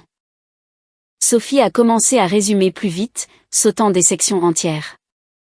Mon père a jeté un œil à sa montre une fois, puis une deuxième fois. Ma mère a rassuré grand-mère sur le fait qu'ils pouvaient prendre leur temps. Même si son ton suggérait le contraire. J'ai réalisé alors que ce n'était pas leur dernier mouvement. C'était un test. Ils jaugeaient la résistance, mesurant combien de pression il faudrait. Grand-mère a dit qu'elle avait besoin de temps pour réfléchir. La salle a immédiatement changé. Mes parents ont échangé un regard qui a duré une demi-seconde de trop. Le sourire de Sophie s'est resserré juste à peine. Mon père a dit qu'il comprenait mais qu'il vaudrait mieux ne pas trop tarder. Il a mentionné à quel point c'était difficile de programmer des professionnels. À quel point le timing importait. Ma mère a ajouté qu'attendre pourrait compliquer les choses inutilement. Ils ont laissé le dossier derrière eux quand ils sont partis, un geste destiné à paraître généreux. Pour moi, cela ressemblait à un avertissement. Après que la porte s'est refermée, la maison semblait plus lourde. Grand-mère et moi sommes restés assis en silence pendant un long moment. Puis elle m'a regardé et a dit, « Ils pensent que je suis prête. » « Ils pensent qu'ils ont fini », ai-je répondu. J'ai rassemblé les papiers soigneusement, les faisant glisser dans le dossier sans changer leur ordre. Je n'avais pas besoin de les relire. Je savais déjà ce qu'ils représentaient. Ce soir-là, mon téléphone a bourdonné de messages. Sophie prenant des nouvelles, ma mère demandant comment grand-mère se sentait. Mon père nous rappelant qu'ils essayaient juste d'aider. Chaque message portait la même nuance. Dépêche-toi. Décide. Signe. J'ai répondu poliment et vaguement, les remerciant pour leur préoccupation. Leur disant que nous étions en train d'examiner les choses.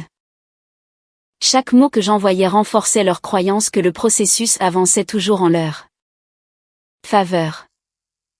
Plus tard cette nuit-là, j'ai appelé Jennifer Lee et je lui ai tout raconté. Elle a écouté soigneusement, puis a dit exactement ce que j'attendais. Ils n'ont pas fini, a-t-elle dit. Ils reviendront.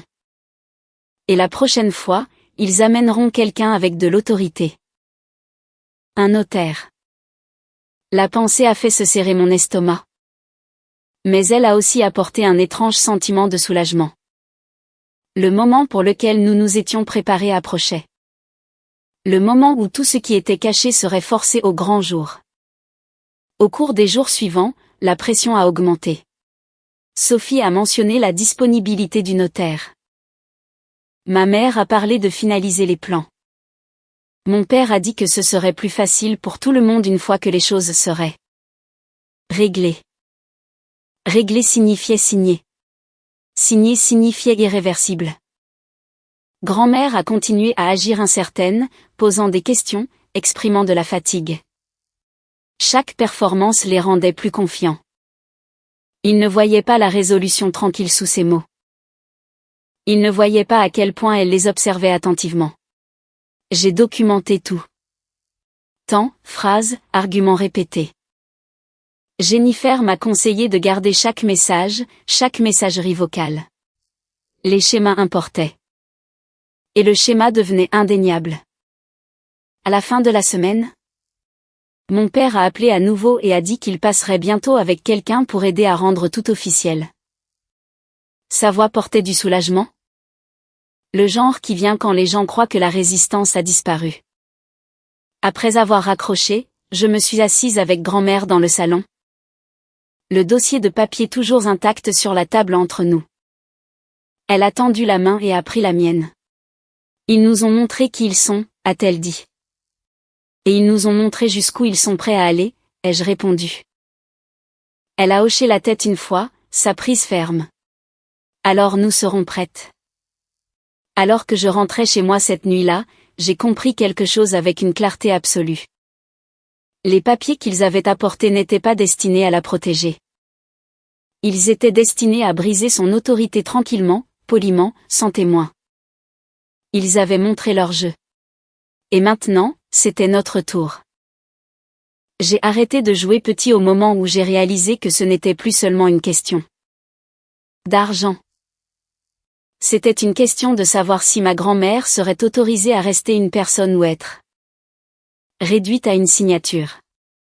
Les papiers qu'ils avaient laissés derrière eux étaient assis sur la table basse comme une menace silencieuse. Et pour la première fois, je n'ai pas ressenti de peur quand je les ai regardés. J'ai ressenti de la clarté. Après que mes parents sont partis ce jour-là, grand-mère Evelyne et moi ne nous sommes pas précipités pour parler. Nous nous sommes assises dans le salon avec la télévision en sourdine. La lumière de fin d'après-midi s'étirant sur le tapis. Elle a regardé la poussière dériver dans l'air comme si elle mesurait le temps lui-même. Quand elle a finalement parlé, sa voix était stable. Il pense que je suis prête à rendre ma vie, a-t-elle dit. Il pense que tu es seule, ai-je répondu. Elle s'est tournée vers moi, ses yeux vifs, pas fatigués, pas confus. Je ne le suis pas. C'était le moment où tout a basculé. J'ai appelé Jennifer Lee dès que je suis rentrée. Je n'ai rien adouci. Je lui ai dit exactement ce qui s'était passé, comment les papiers étaient structurés. Comment l'urgence rampait dans chaque conversation. Comment un notaire était mentionné de plus en plus souvent. Elle a écouté, a demandé des détails, puis a dit les mots que j'avais besoin d'entendre. C'est une escalade, a-t-elle dit. Et c'est prévisible. Elle a expliqué que ce que nous voyions était la phase finale avant la coercition. Il croyait que le travail de base avait été posé. Le récit était en place. Tout ce qui restait était de formaliser le contrôle sous le couvert des soins. Ne refusez pas directement, a conseillé Jennifer. Le refus les alerte. Nous voulons qu'ils reviennent en pensant qu'ils sont aux commandes. Laissez-les revenir. Ces mots semblaient contre-intuitifs. Mais ils avaient du sens. Chaque étape que nous avions franchie tranquillement nous avait donné un levier. Si nous les confrontions trop tôt, ils battraient en retraite et se regrouperaient. Si nous restions calmes, ils révéleraient plus. Cette nuit-là, je me suis assise à mon bureau et j'ai tout écrit. Date, phrase, qui a parlé en premier, qui a interrompu, quels mots ont été répétés. Tranquillité d'esprit, sécurité, simplifié, finalisé. Chaque phrase qui semblait attentionnée mais enlevait le choix. Grand-mère a fait de même à sa façon. Elle n'a rien écrit, mais elle s'est souvenue. Elle a rappelé des conversations mot pour mot, même les pauses. Elle a remarqué comment Sophie se penchait plus près quand les papiers étaient discutés. Comment mon père évitait le contact visuel quand les délais étaient mentionnés. Comment ma mère souriait quand grand-mère hésitait. Il suppose que l'âge égale le brouillard, a dit grand-mère. Ce n'est pas le cas. Au cours des jours suivants, les appels ont augmenté. Sophie envoyait des textos 2 fois par jour demandant si grand-mère avait des questions. Ma mère déposait de la nourriture sans demander. Restant juste assez longtemps pour rappeler à grand-mère à quel point tout le monde serait soulagé une fois que les choses seraient réglées. Mon père parlait du timing, de la disponibilité. De combien c'était difficile de coordonner les professionnels. Le mot notaire apparaissait dans presque chaque conversation. J'ai joué mon rôle soigneusement. J'ai répondu poliment. J'ai posé des questions neutres. Je les ai remerciés pour leur aide. Je n'ai jamais dit non. Je n'ai jamais dit oui. J'ai laissé la tension s'étirer. Jennifer coordonnait tranquillement en coulisses. Elle a préparé des documents qui protégeaient les actifs de grand-mère, indépendamment de ce que ma famille tentait.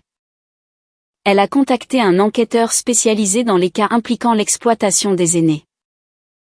Quelqu'un qui comprenait comment ces situations se déroulaient et à quel point elle était facilement écartée quand personne n'intervenait tôt. Nous n'accusons pas, a dit Jennifer. Nous observons. Et quand le moment vient, nous documentons. La partie la plus difficile n'était pas la stratégie. C'était l'attente. Savoir que ma famille prévoyait d'enlever l'autonomie de ma grand-mère et choisir de ne pas les arrêter immédiatement allait contre chaque instinct que j'avais. Mais chaque fois que le doute s'immisçait, je me souvenais du regard sur le visage de grand-mère quand elle a verrouillé la porte derrière moi le matin où elle m'a dit la vérité. Elle n'avait pas peur. Elle était préparée. En milieu de semaine, mon père a appelé avec un ton qui était presque joyeux. Il a dit qu'ils avaient trouvé un moment où tout le monde pouvait être présent. Il a dit qu'un professionnel se joindrait à nous pour faciliter les choses. Il a dit que ce serait bien d'avoir tout résolu bientôt. Résolu. Après avoir raccroché, je me suis assise dans ma voiture et j'ai fixé le volant. C'était ça. Le moment que nous anticipions. La visite où il s'attendrait à de la conformité, de la gratitude et des signatures. Ce soir-là, grand-mère m'a surprise. Alors que nous étions assis ensemble à boire du thé. Elle a tendu la main vers un tiroir et a sorti un petit enregistreur. Le genre que les gens utilisaient pour assister aux conférences il y a des années. J'ai trouvé ça en faisant le ménage, a-t-elle dit nonchalamment. Ça fonctionne toujours. Je l'ai fixé, stupéfaite. Ils me sous-estiment parce que je les laisse faire, a-t-elle continué. S'ils veulent m'expliquer les choses encore une fois. Je veux me souvenir exactement comment ils le font. J'ai ri doucement, un mélange d'admiration et de soulagement. Elle ne participait pas juste au plan. Elle le menait. Nous avons testé l'enregistreur. Il fonctionnait parfaitement. Elle a pratiqué à le placer discrètement. Elle a même plaisanté sur le fait que la technologie avait enfin rattrapé sa patience. Le jour suivant, Sophie a fait une erreur. Elle m'a envoyé un texto que l'emploi du temps du notaire était serré et qu'il vaudrait mieux que grand-mère ne change pas d'avis à la dernière minute. Elle a supprimé le message rapidement, mais pas avant que je ne l'aie vu. J'ai sauvegardé la capture d'écran. Jennifer a hoché la tête quand je la lui ai montrée. Ils deviennent nerveux, a-t-elle dit. Les gens nerveux se précipitent. Vendredi, tout semblait tendu. Mes parents ont appelé 2 fois en une journée. Sophie a arrêté de prétendre qu'elle ne gérait pas la situation. Ma mère a mentionné à quel point c'était dur pour eux de s'inquiéter du futur de grand-mère. Mon père a parlé de soulagement. Soulagement pour qui? Cette nuit-là, grand-mère et moi avons fait une courte promenade autour de son pâté de maison. L'air était frais, la rue calme. Elle bougeait plus lentement qu'elle ne le faisait, mais sa posture était droite, ses pas délibérés. Je veux que tu saches quelque chose. A-t-elle dit alors que nous passions le vieux chêne qu'elle aimait. Peu importe comment cela finit, je ne regrette pas d'être restée silencieuse. Moi non plus, ai-je répondu. Elle a arrêté de marcher et m'a regardé pleinement alors. S'il m'avait respectée, rien de tout cela n'aurait été nécessaire. J'ai compris ce qu'elle voulait dire. Le silence n'avait pas créé ce conflit. Le manque de respect l'avait fait. Quand je suis partie cette nuit-là, j'ai ressenti un calme inhabituel. Non pas parce que je croyais que ma famille changerait soudainement, mais parce que j'étais prête à les voir clairement. Prête à entendre ce qu'ils diraient quand ils croiraient que personne ne les arrêtait. Jennifer m'a appelé juste avant de dormir pour confirmer les arrangements. L'enquêteur serait disponible. Tout était en place. Laissez-les venir, a-t-elle dit à nouveau. La maison était calme après avoir raccroché. J'ai pensé à mes parents, à quel point ils devaient se sentir certains. À quel point confiants dans l'histoire qu'ils avaient construite. J'ai pensé à Sophie, au rôle qu'elle avait choisi. Et j'ai pensé au papier sur la table basse, attendant un stylo qui ne viendrait pas. La visite suivante, croyait-il, mettrait fin à cela. Ils avaient raison. Juste pas de la façon dont il l'imaginait. La sonnette a retenti juste après midi, nette et confiante. Comme quelqu'un qui s'attendait à être accueilli. J'étais déjà là, debout à quelques pieds derrière le fauteuil de grand-mère Evelyne. Mon cœur stable d'une façon que je n'avais pas ressentie depuis des semaines.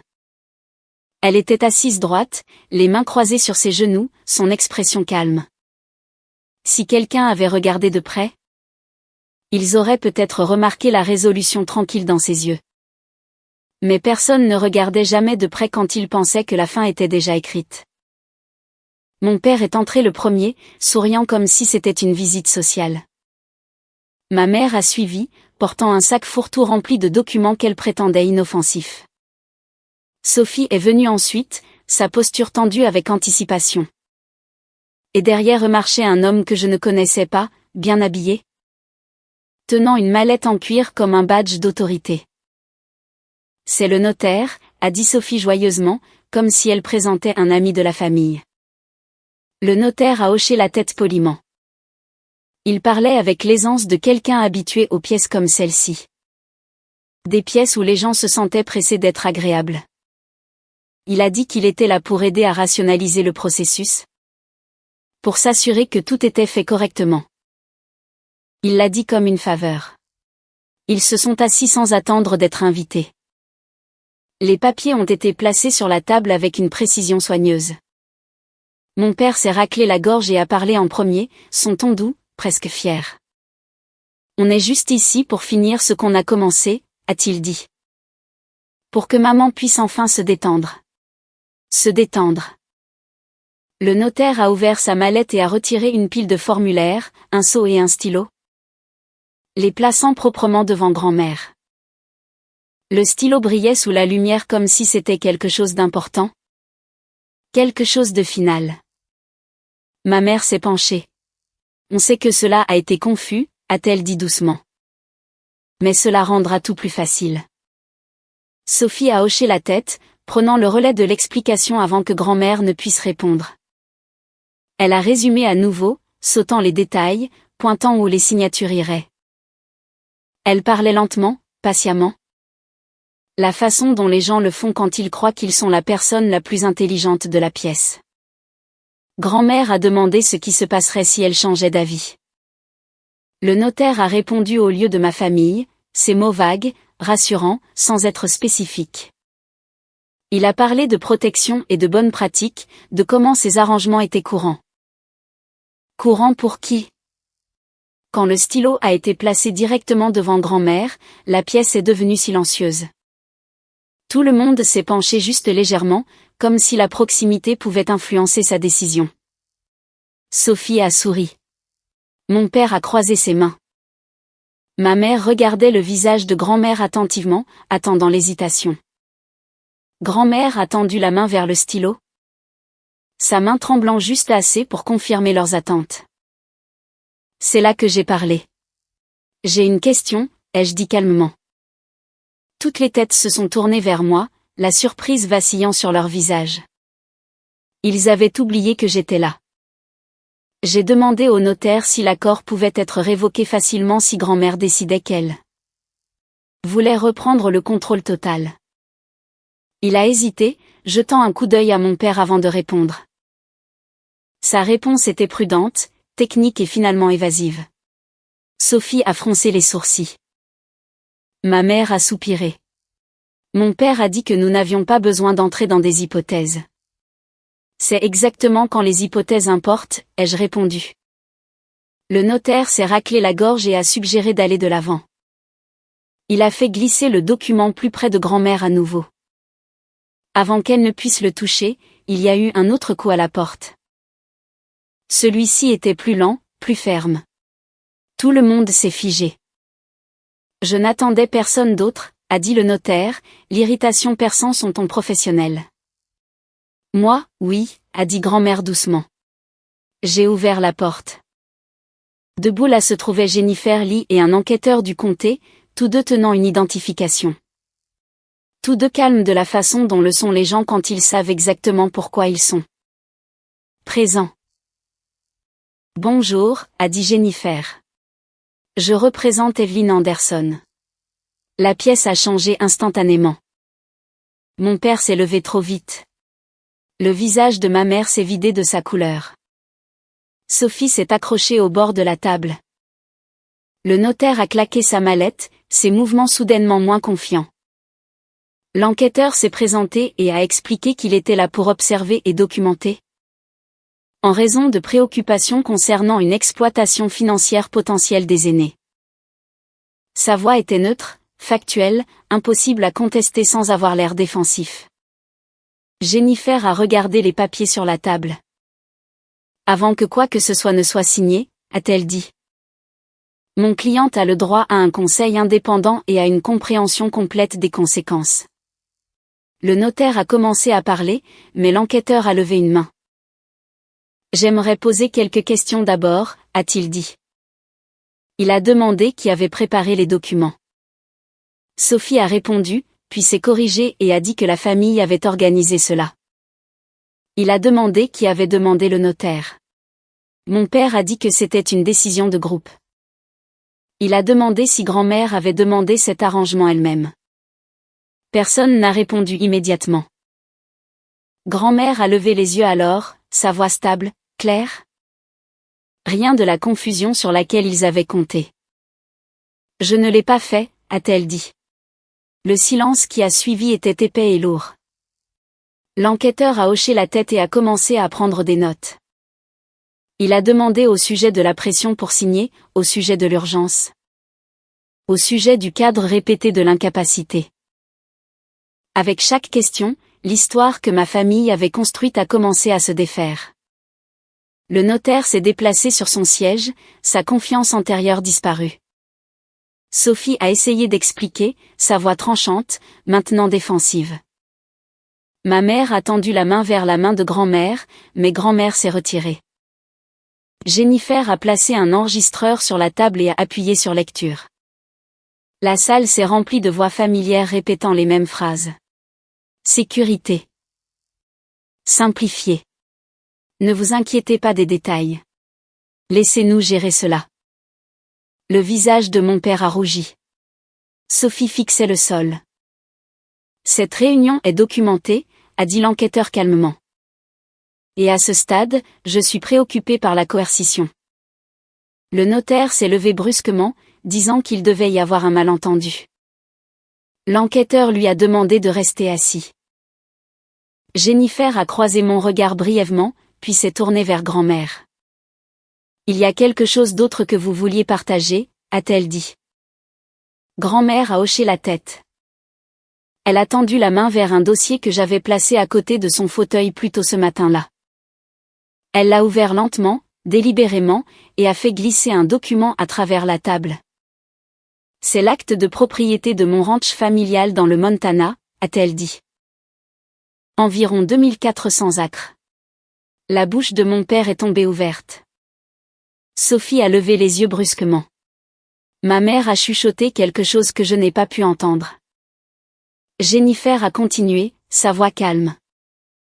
La propriété est évaluée dans la fourchette de 30 millions de dollars, excluant les actifs additionnels. La pièce est devenue totalement silencieuse. Grand-mère a regardé chacun d'eux à tour de rôle. J'ai gardé cela privé pour voir qui respecterait mes choix quand il penserait qu'il n'y avait rien à gagner, a-t-elle dit. Maintenant, je sais. Le notaire s'est enfoncé dans son fauteuil. L'enquêteur a tout documenté. La composition de Sophie a finalement craqué, son visage se tordant de choc et de colère. Mon père a essayé de parler, d'expliquer, de recadrer. Jennifer l'a arrêté doucement mais fermement. Cette réunion est terminée, a-t-elle dit. Toute communication ultérieure devrait passer par un avocat. L'enquêteur s'est levé et a remercié grand-mère pour sa coopération. Il a regardé ma famille avec un sérieux mesuré et a expliqué les prochaines étapes.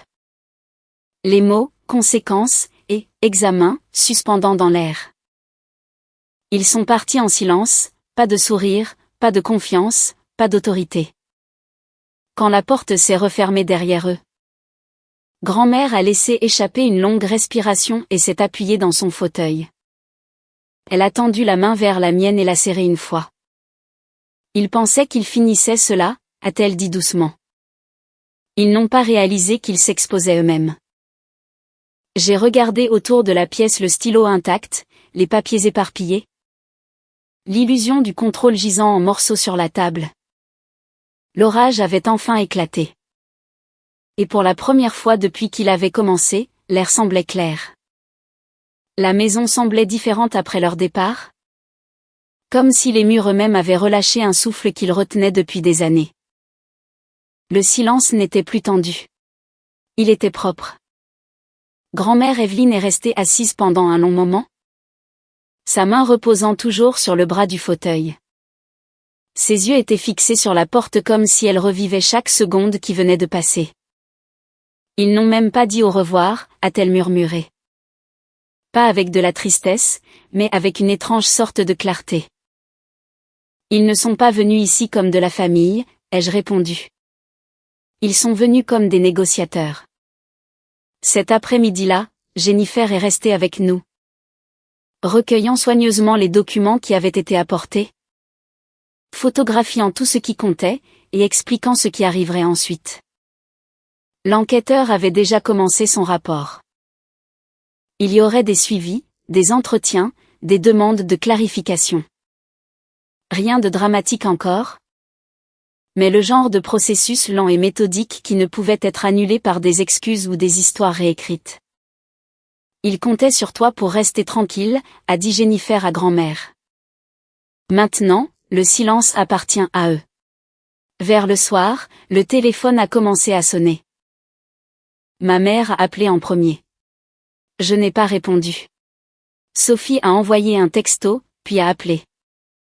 Mon père a laissé une messagerie vocale qui était courte et instable.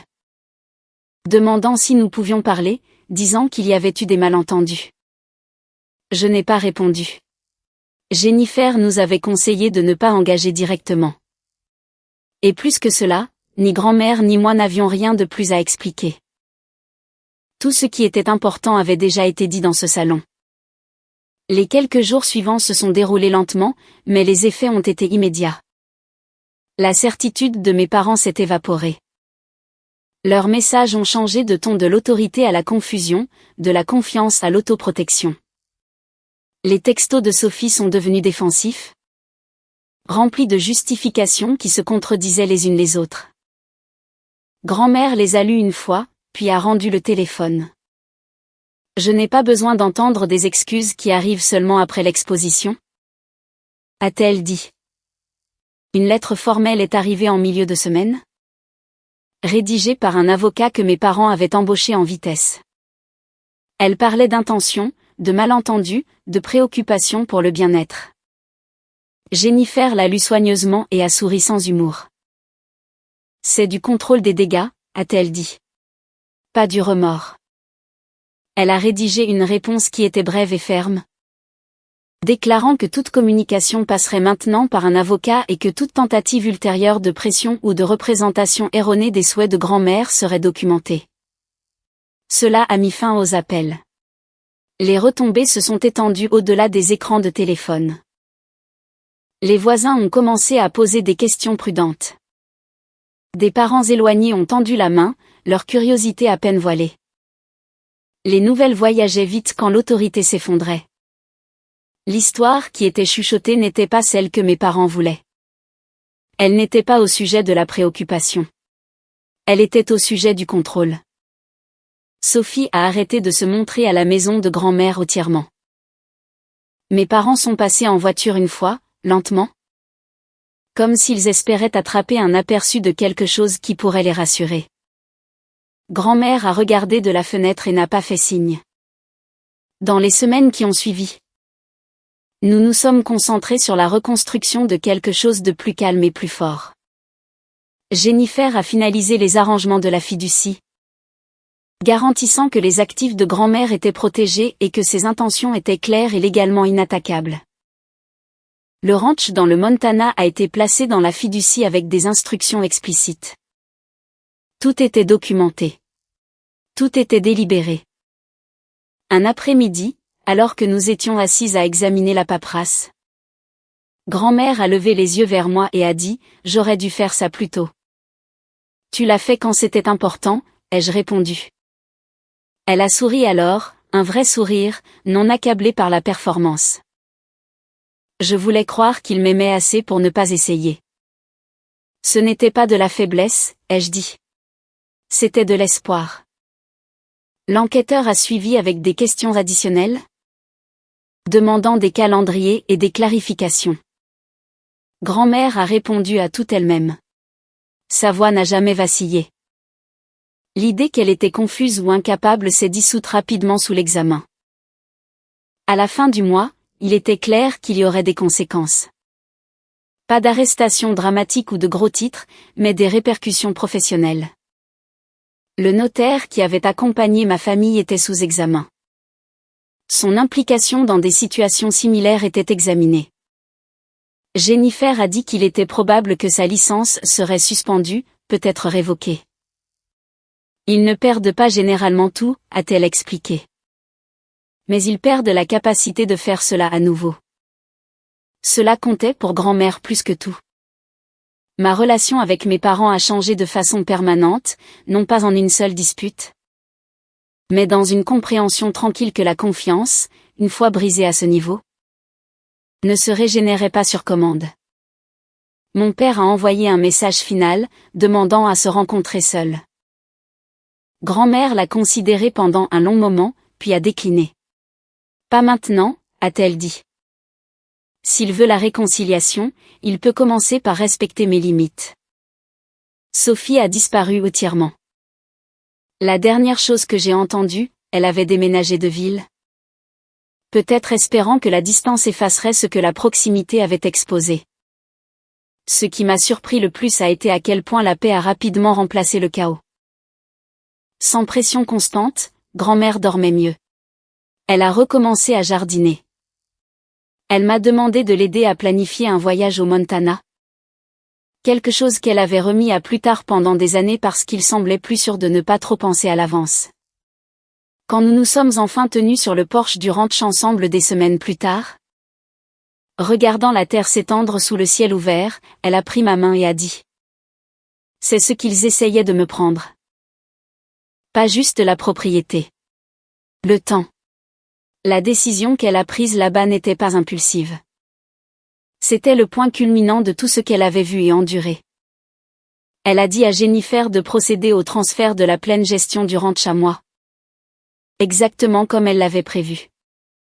Pas comme une récompense, pas comme un bouclier, mais comme une continuation. Tu le protégeras, a-t-elle dit, et tu te protégeras toi-même. J'ai senti le poids de cette confiance s'installer dans quelque chose de solide et d'ancré. Mais l'histoire n'a pas fini avec des victoires juridiques ou des alliances rompues. Elle a changé de forme. Grand-mère a commencé à recevoir des appels de femmes qu'elle connaissait à peine. Des femmes qui avaient entendu ce qui s'était passé par des canaux calmes. Filles, nièces, amies d'amis. Toutes posant les mêmes questions avec des voix différentes. Que dois-je faire si ma famille ne veut pas écouter? Et s'ils disent que c'est pour mon propre bien? Comment savoir quand l'aide devient du contrôle? Grand-mère a écouté chacune d'elles. Elle a raconté son histoire sans embellissement, sans colère. Juste des faits, juste la vérité. Bientôt, le ranch n'était plus juste de la terre. C'est devenu un lieu de refuge. Un point de rassemblement calme où les femmes pouvaient s'asseoir à une longue table et parler librement sans être corrigées. Interrompues ou gérées. Jennifer a donné de son temps. L'enquêteur nous a connectés avec des ressources. Le mot s'est répandu. Un après-midi.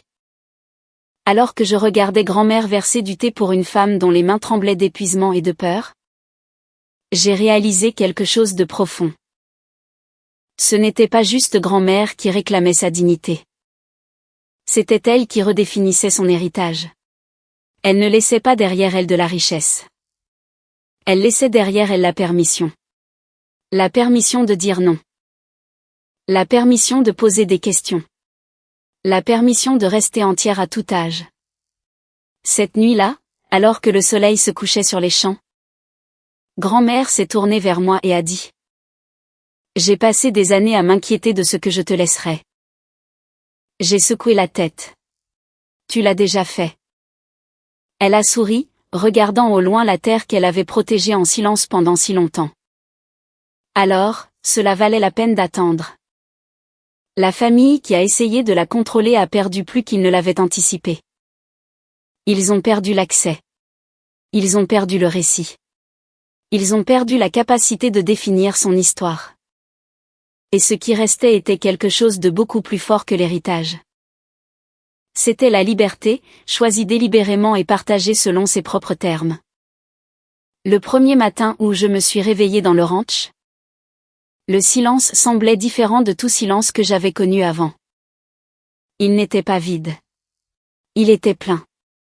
Plein de vent se déplaçant à travers les hautes herbes. Plein de sons de bétail distants.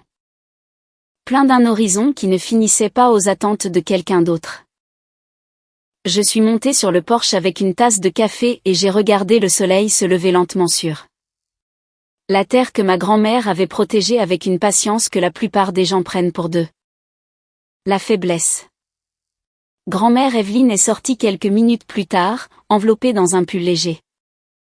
Ses cheveux étaient tirés en arrière comme elle les portait toujours quand elle voulait penser. Clairement. Elle s'est tenue à côté de moi sans parler, juste respirant le matin. Pendant 82 ans, elle avait appris comment survivre à l'intérieur des plans des autres. Maintenant, elle se tenait enfin à l'intérieur des siens. Ils n'ont jamais compris cet endroit, a-t-elle dit doucement. Ils pensaient que la terre était quelque chose que l'on vend, pas quelque chose que l'on garde. J'ai hoché la tête, me souvenant de comment les visages de mes parents avaient changé au moment où ils avaient réalisé ce qu'ils avaient entouré. Ils n'avaient pas vu l'histoire, la responsabilité, ou la continuité. Ils avaient vu un levier. La vie n'est pas devenue dramatique après cela. Elle est devenue honnête. Le conflit bruyant a pris fin, remplacé par un travail plus calme et plus significatif. Jennifer a aidé à finaliser la paperasse de la fondation, transformant ce qui avait commencé comme une mesure défensive en quelque chose d'intentionnel. Le ranch est devenu plus qu'une propriété. C'est devenu un sanctuaire. Les femmes ont commencé à arriver en petit nombre au début. Certaines sont venues avec des valises, d'autres avec rien que des questions. Elles se sont assises à la longue table en bois dans la maison principale. Les mains enroulées autour de tasses de thé, les voix hésitantes au début. Les histoires étaient différentes dans les détails mais identiques dans la forme. Des enfants qui encadraient le contrôle comme des soins. Des parents qui parlaient de sécurité tout en dépouillant le choix. Des documents expliqués trop rapidement. L'urgence déguisée en préoccupation. Grand-mère a écouté chacune d'elles. Elle n'a jamais interrompu. Elle n'a jamais pressé. Quand elles ont fini, elle ne leur a pas dit quoi faire. Elle leur a dit ce qu'elle avait appris. Ce moment où vous commencez à douter de vous-même, disait-elle. C'est le moment de faire une pause, pas de vous conformer. J'ai regardé les femmes arriver courbées par la peur et repartir en se tenant plus droites. Non pas parce que nous avons tout réparé, mais parce que nous leur avons donné le langage. Une fois que vous pouvez nommer la manipulation, elle perd son pouvoir. Ma relation avec mes parents s'est installée dans quelque chose de distant mais clair. Il n'y avait plus de confrontation dramatique. Juste des limites, fermes et non négociables. Ils ont essayé une fois de plus de tendre la main par le biais d'un cousin, faisant flotter l'idée de la réconciliation. Grand-mère a décliné poliment. Le pardon ne signifie pas l'accès, a-t-elle dit. Sophie n'a plus jamais pris contact avec nous. D'après ce que j'ai entendu, elle a eu du mal à expliquer pourquoi sa version des événements ne correspondait à celle de personne d'autre. Le silence, quand il n'est pas choisi, peut être très bruyant. Quant à moi, quelque chose en moi a changé de façon permanente. J'avais passé la majeure partie de ma vie à rétrécir pour garder la paix, lissant les bords pour que les autres personnes ne se sentent pas menacées. Regarder ma grand-mère réclamer son autorité m'a appris que la paix construite sur le silence n'est Pas la paix du tout. C'est l'effacement. Un après-midi, des mois plus tard, nous avons organisé un petit rassemblement dans le ranch. Pas un événement, juste un repas partagé. Les femmes se sont assises dehors sous le ciel ouvert, les assiettes en équilibre sur leurs genoux. Les rires perçants à travers des histoires qui avaient été autrefois chuchotées. Jennifer nous a rejointes, détendue d'une manière que je ne l'avais jamais vue au bureau. Elle a levé son verre et a souri à grand-mère. Tu as commencé quelque chose de plus grand que tu ne l'avais réalisé, a-t-elle dit. Grand-mère a haussé les épaules légèrement. J'ai juste arrêté de faire semblant que j'étais confuse. Cette phrase est restée avec moi. Combien de femmes sont étiquetées difficiles? Têtues ou oublieuses au moment où elles cessent d'être pratiques? À quelle fréquence l'âge est-il utilisé comme excuse pour passer outre l'autonomie? Cette nuit-là, après que tout le monde soit parti, j'ai trouvé grand-mère dans le vieux fauteuil à bascule sur le porche. Le même dans lequel elle m'avait bercé quand j'étais enfant. Je me suis assise sur les marches à ses pieds comme je le faisais. La terre s'étendant sans fin derrière nous. Regrettes-tu de ne pas leur avoir dit plus tôt, ai-je demandé. Elle a pensé pendant un moment. Non, a-t-elle dit. Si je l'avais fait, ils auraient agi différemment. J'avais besoin de voir qui ils étaient quand ils pensaient qu'il n'y avait rien à gagner. Sa réponse ne portait aucune amertume. Juste la vérité. Le temps a passé. La fondation a grandi. Nous nous sommes associés à des groupes de défense, avons organisé des ateliers juridiques, avons connecté les femmes avec des ressources. Les histoires ont continué à venir. Certaines ont bien fini. Certaines étaient encore en cours. Mais aucune d'elles n'était invisible maintenant. Le jour de mon anniversaire, grand-mère m'a donné une petite note manuscrite. À l'intérieur, elle avait écrit juste une ligne. Le pouvoir ne s'annonce pas lui-même. Il attend jusqu'à ce que vous soyez prête à l'utiliser. J'ai encadré cette note et je l'ai accrochée près de mon bureau. Parfois, tard la nuit, je repense au moment où ma famille est entrée dans son salon avec ce notaire. Convaincu qu'il finissait quelque chose. Je pense à quel point ils sont venus près de réussir. Et je pense au nombre de personnes qui n'obtiennent jamais cette interruption à la porte. Ce moment où la vérité arrive juste à temps. C'est pourquoi nous continuons à raconter ces histoires. Pas pour la vengeance, pas pour le spectacle. Mais parce que quelqu'un qui écoute pourrait reconnaître le schéma avant qu'il ne soit trop tard. Si vous regardez ceci et que quelque chose semble familier, faites confiance à ce sentiment. Si un parent insiste pour gérer votre vie pour votre propre bien, posez des questions. Si la paperasse est précipitée, faites une pause. Si le silence est exigé, parlez à quelqu'un qui n'a aucun intérêt dans votre conformité. Et si vous avez vécu quelque chose comme cela, votre voix compte plus que vous ne le savez. Partagez votre expérience. Cela pourrait être la chose qui aide quelqu'un d'autre à voir clairement. Si cette histoire a résonné avec vous, faites-le nous savoir dans les commentaires. Qu'auriez-vous fait à la place de Claire? Où pensez-vous que la ligne est entre l'aide et le contrôle? Votre perspective pourrait aider quelqu'un qui lutte tranquillement en ce moment. Et si vous voulez entendre plus d'histoires sur les limites familiales? La justice et la force tranquille qu'il faut pour réclamer votre vie, restez avec nous. Aimez la vidéo, abonnez-vous à la chaîne, et rejoignez cette communauté grandissante. Parce que le silence peut vous protéger pendant un certain temps. Mais la vérité dite au bon moment peut tout changer.